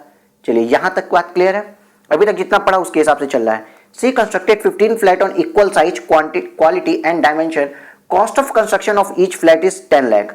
Construction was completed in February 2020. She sold 10 flats at 30 lakh as per flat in March 2020. The remaining 5 flats were held in stock as on 31 March 2020। Sir 15 flat जो है आपके कब बिक गए हैं? फरवरी 2020 तक।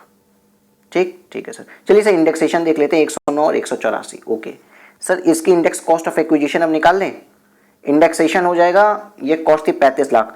सर 35 लाख रुपए का इंडेक्सेशन कैसे होता है? सर 35 लाख रुपए का इंडेक्सेशन करेंगे, index cost of acquisition of 2010-11 divide by index cost of acquisition of 2003-4, तो 35 लाख का index cost of acquisition for 2010-11। Please देख चेक करिए कितना है, मैं भी ओपन करता हूं कितना है 35 लाख का। 109 और 184, तो ये 184 आ गया और ये 109 आ गया। अगर आप कैलकुलेट करें तो प्लीज चेक कितना आता है। Sir index cost of acquisition आपका आ जाएगा 59,08,257 और 210 लाख इसकी फेयर मार्केट वैल्यू है। तो 210 lakh fair market value, index cost of acquisition आपको कैलकुलेट करने आता है। आपका कैपिटल गेन कितना आ गया? 1,50,91,743 रुपए का सर आपका कैपिटल गेन आया, 743 रुपए का। ओके सर, ये आपका कैपिटल गेन आ गया है। अब इन्होंने क्या बोला ना कि सर 1 अप्रैल 2011 से लेके आप समझ लीजिए 31 मार्च 2012 तक, फैब 2012 है ना, डेट्स फैब 2020, सॉरी,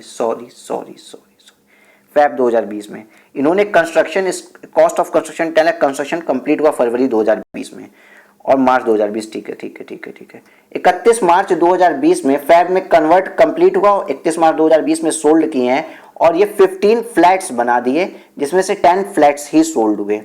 तो सर एक प्रोविजन आता है, जब आपका स्टॉक इन ट्रेड सोल्ड होता है तो कैपिटल गेन पेबल हो जाता है। हाँ सर ये बात तो है, लेकिन यहां पे कुछ और हुआ है। सर यहाँ पे इतना बड़ा ये जमीन का टुकड़ा था और इस जमीन के टुकड़े पे इन्होंने ये बना दिए 5 फ्लैट। फ्लैट 1 2 3 4 5 6 7 8 9 10 11 12 13 14 15 सर ये फ्लैट्स बना दिए। सर मतलब कैपिटल असेट, तो ये इतनी बड़ी पूरी की पूरी capital asset sir stock in trade में कन्वर्ट हुई। बट सर बिकी केवल इतनी है स्टॉक इन ट्रेड, केवल इतना ही स्टॉक इन ट्रेड, केवल ये 10 फ्लैट ही सोल्ड हुए हैं, केवल 10 फ्लैट ही सोल्ड हुए हैं। बाकी के सर ये जो फ्लैट्स है ना, बाकी के ये जो फ्लैट्स हैं ये आपके स्टॉक इन ट्रेड में पड़े हैं। तो क्या होगा सर, जो एसेट सोल्ड हुए उसके ऊपर का कैपिटल गेन तो पेबल होगा। इसका मतलब सर ये जो 1,50,91,743 रुपए है, इसमें से ये 15 फ्लैट के ऊपर लगने वाला कैपिटल गेन है एज लाइक, और इसमें से 10 फ्लैट बिक गए तो 10 फ्लैट वाला कैपिटल गेन टैक्सेबल आ जाएगा। हाँ, it means proportionate capital gain taxable आएगा, प्रोपोर्शनेट कैपिटल गेन टैक्सेबल आएगा। ओके सर यहां तक समझ में आ गई बात, प्रोपोर्शनेट कैपिटल गेन टैक्सेबल आएगा, यहां तक बात समझ में आ गई है। चलो एक बार प्रोपोर्शनेट निकाल भी लो, तो 1,50,91,743 का प्रोपोर्शनेट कैपिटल गेन यहाँ पे कितना टैक्सेबल आना चाहिए, इनटू सर 10 फ्लैट बिके हैं इनटू 10 डिवाइड बाई 15, आप कैलकुलेट करिए, ये आता है 1,61,162 रुपए। इतना कैपिटल गेन, इतने कैपिटल गेन पे टैक्स आएगा। ठीक है, यहां तक तो सर समझ में आ गया। अब क्या है, अब आगे पूरा क्वेश्चन है, मैंने पढ़ा भी नहीं है। She invested 50 lakh in a bonds to issue by National Highway Authority of India NHAI और 31st March 2020 and another 50 lakh in the bond of Rural Electrification Corporation Limited in April 2020। कहा क्या जाता है, अब बात समझिएगा सर। जब कैपिटल गेन यहां पे आ गया तो हमने कैपिटल गेन में 54 EC प्रोविजन पढ़ा था, जिसमें 6 मंथ के अंदर अंदर अगर मैं NHAI या RECL के 5 ईयर बॉन्ड ले लिए हैं तो हमें 50 लाख तक की एग्जम्पशन मिलती है। बट सर यहाँ पे हमारे पास पैसे ही नहीं थे कि हम इन्वेस्टमेंट करें। हाँ, तो उसके लिए लॉ में प्रोविजन बोल दिया कि आप जिस डेट पे सोल्ड हुआ ना, उससे 6 महीने के अंदर अंदर भी अगर इस डेट से 6 मंथ के अंदर अगर इन्वेस्टमेंट करते हो तो भी आपको ये 54 EC का बेनिफिट मिल जाएगा। मतलब यहाँ पे 6 महीना ट्रांस, जिस दिन कैपिटल गेन आया उस दिन से नहीं, जिस दिन सोल्ड हुआ उस दिन से आपको 54 EC में ये बेनिफिट मिल रहा है।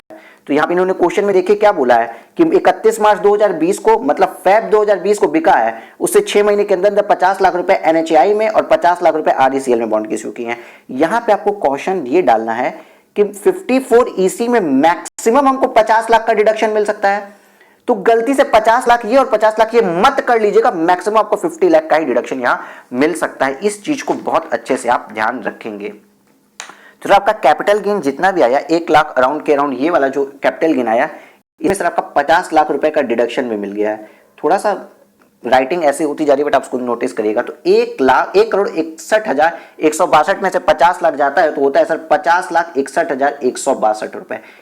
ये आ गया मेरा capital gain chargeable to tax. Capital gain मेरा ये आया, टैक्स इस पे लगेगा।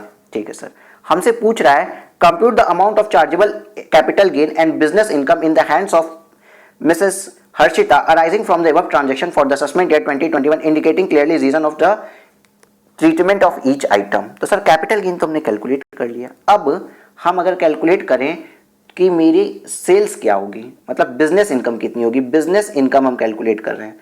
तो सर बिजनेस इनकम के लिए मेरा सेल्स वैल्यू कितना है, सेल्स वैल्यू उन्होंने बताया 30 लाख रुपए पर फ्लैट उन्होंने बेचे हैं, मतलब 10 फ्लैट बेचे तो 300 लाख रुपए की सर सेल्स वैल्यू आ गई। 300 लाख रुपए की सेल्स वैल्यू आ गई। ठीक है, मतलब 3 करोड़ की सेल्स वैल्यू आ गई। चलो सेल्स वैल्यू सर यहां पे लिख दो आप। सेल्स वैल्यू इनकी आ गई 1 2 3 4 5 6 7। ठीक है, एंड फुल वैल्यू इस डेट को, जब कन्वर्जन की डेट इस डेट पे जो फुल वैल्यू ऑफ कंसिडरेशन थी, अब लैंड की कॉस्ट तो यही बन जाती है, इस ये आपने पढ़ा है। अब इस लैंड की कॉस्ट तो यही बन जाती है, इस लैंड की कॉस्ट यही बन जाती है। मतलब 210 लाख, 2 करोड़ 10 लाख जो है वो 15 फ्लैट के लिए कॉस्ट बनी। तो 10 फ्लैट की लैंड की कॉस्ट कितनी बढ़ेगी, 2.10 इंटू 10 डिवाइड बाय 15 अगर आप करते हैं तो 1 करोड़ 40 लाख रुपए सर आता है। हमने सेल्स किए फ्लैट कितने के, हमने सेल्स किए सर फ्लैट कितने के, 3 करोड़ रुपीस के। 2 2 3 4 5 6 7। और मेरी लैंड की कॉस्ट कितनी है, कॉस्ट ऑफ एक्विजिशन अगर बताएं, लो लैंड की कॉस्ट कितनी आ गई सर, 1 करोड़ 40 लाख रुपए की। सर आपको यहां पे क्या दिखेगा, आपको यहां पे ये दिखेगा ना सर कि सर आपको यहां पे क्या दिखेगा सर, आपको यहां पे दिखेगा कि सर ये 2009, ये 2011 से 2020 तक। लेकिन यहां पे इंडेक्सेशन आप मत करिएगा क्योंकि अभी आपका स्टॉप में है, इंडेक्सेशन मत करिएगा। अब कंस्ट्रक्शन कॉस्ट एक फ्लैट की 10 लाख, तो एक फ्लैट की 10 लाख तो 10 फ्लैट की कॉस्ट, 10 फ्लैट की कॉस्ट कितनी हो गई सर, 1 करोड़। 1 करोड़ ये भी आ गया, 1 2 3 4 5 6 7 10, एक फ्लैट की कंस्ट्रक्शन कॉस्ट 10 लाख तो 10 फ्लैट की करोड़। अब ये जो आपकी आ गई ना, यही आपकी आएगी बिजनेस इनकम। चेक करते हैं बिजनेस इनकम कितनी है, 3 करोड़ में से 1 करोड़ 40 लाख और 2 करोड़ 40 लाख, 60 लाख रुपए सर आपकी आएगी बिजनेस इनकम। क्या आएगी, 60 लाख रुपए सर आपकी आएगी बिजनेस की इनकम। आइए अब क्वेश्चन पे अपने आते हैं। सर 60 लाख रुपए बिजनेस इनकम, क्या सर 60 लाख रुपए बिजनेस इनकम आई। और सर मैंने कैपिटल गेन यहाँ कितना निकाला था, 50,61,000। ये नीचे वाली फिगर ये देखिए कैसे दिखाऊं आपको, आइए ये वाली income sir 50 lakh capital gain आ गया 50,61,162। क्या कैपिटल गेन 50,61,162 ही आया, चेक कर लेते हैं प्लीज।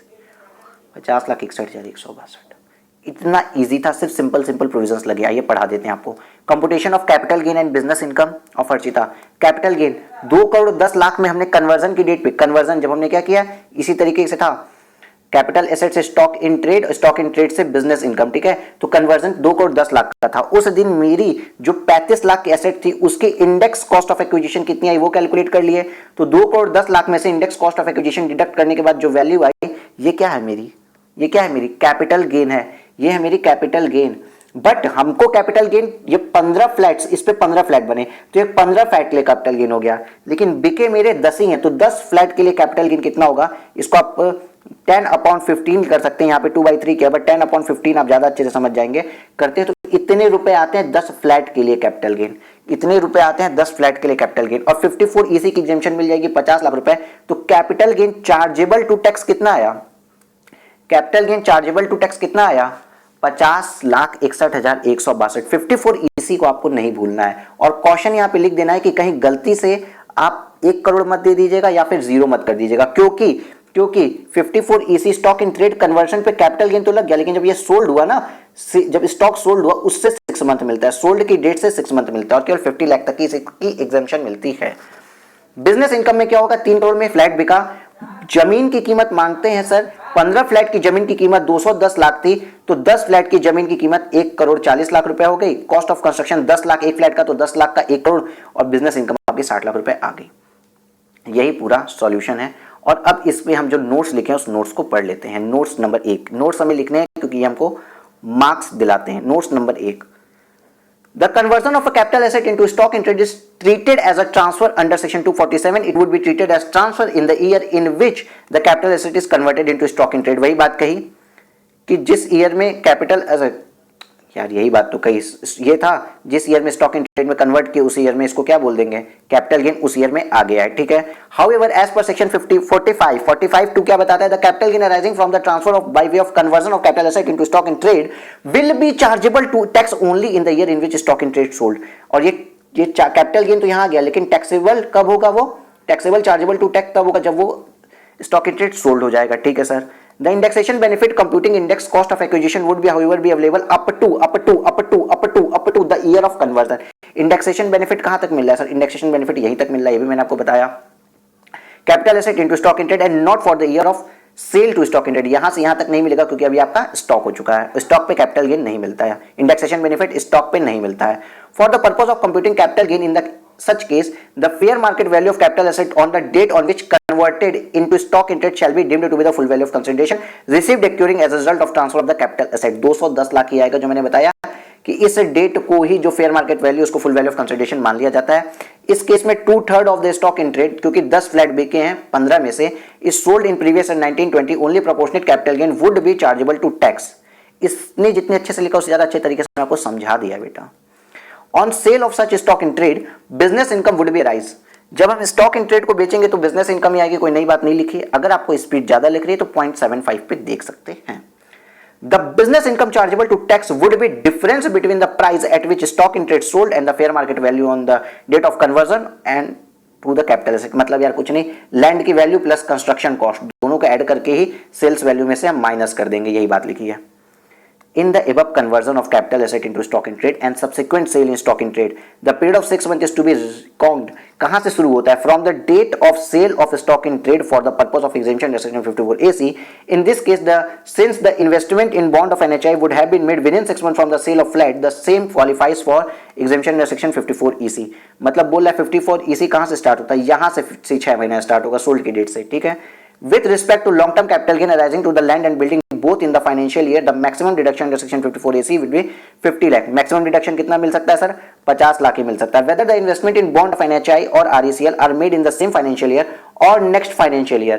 same financial year में क्यों, जैसे यहाँ पे देखिए 30 मार्च के बाद फिर अगेन अप्रैल में भी कर दिया था, तो चाहे सेम फाइनेंशियल ईयर में क्यों चाहे नेक्स्ट फाइनेंशियल ईयर में क्यों, और partly in the same financial year क्यों या partly in the next financial year क्यों, कैसे भी क्यों, टोटल आपको even the investment of 50 lakh has been made in bond of NHI in 1920, investment of 50 lakh has been made in the bond of RECL in 2021। 1 crore की investment करने के बाद भी दोनों की इन्वेस्टमेंट आपने 6 महीने के अंदर ही की है, फिर भी 1 करोड़ की इन्वेस्टमेंट आपने 6 महीने के अंदर की, फिर भी the maximum deduction allowable for the assessment year 2021 in respect of the long term capital gain arising to sale of long term capital asset during previous in 1920 to the extent of 50 lakh, केवल 50 लाख ही मिलेगा। ये question आप self करने जाएंगे, आपको time बहुत लगने वाला है। इस क्वेश्चन में देखिए मैंने क्या बोला, सबसे बहुत इजी क्वेश्चन है, लेकिन केवल और केवल seems to be more difficult आपको लगेगा, केवल बेसिक प्रोविजन ही लगेंगे, कोई बेसिक प्रोविजन की एप्लीकेशन, कोई स्पेसिफिक प्रोविजन है ही नहीं इसमें। ठीक है सर। इस तरीके से आज हमने कैपिटल गेन कर लिया है पूरा। बेटा इस क्लासेस को आप अपने फ्रेंड्स के साथ प्लीज शेयर कीजिए, जितना हो सके फ्रेंड्स के साथ शेयर कीजिए, क्योंकि लॉकडाउन के बाद, लॉकडाउन के पहले ये जो अटेम्प्ट है ना मेरा जुलाई वाला अटेम्प्ट में भी टाइम नहीं मिला, इतना डिले करने के बाद नहीं खुद से पढ़ने का मन कर रहा है, और इसके बाद का जो पीरियड होता है ना, इसमें तो नेक्स्ट अटेम्प्ट के लिए नवंबर 20 के लिए तो टाइम ही नहीं मिल रहा होता है। तो प्लीज़ अपने फ्रेंड्स के साथ इन क्लासों को शेयर करिएगा और अपना वैल्यूएबल रिव्यू कमेंट सेक्शन में जरूर दीजिएगा। टेक केयर, बाय बाय, मिलते हैं अपने नेक्स्ट चैप्टर में।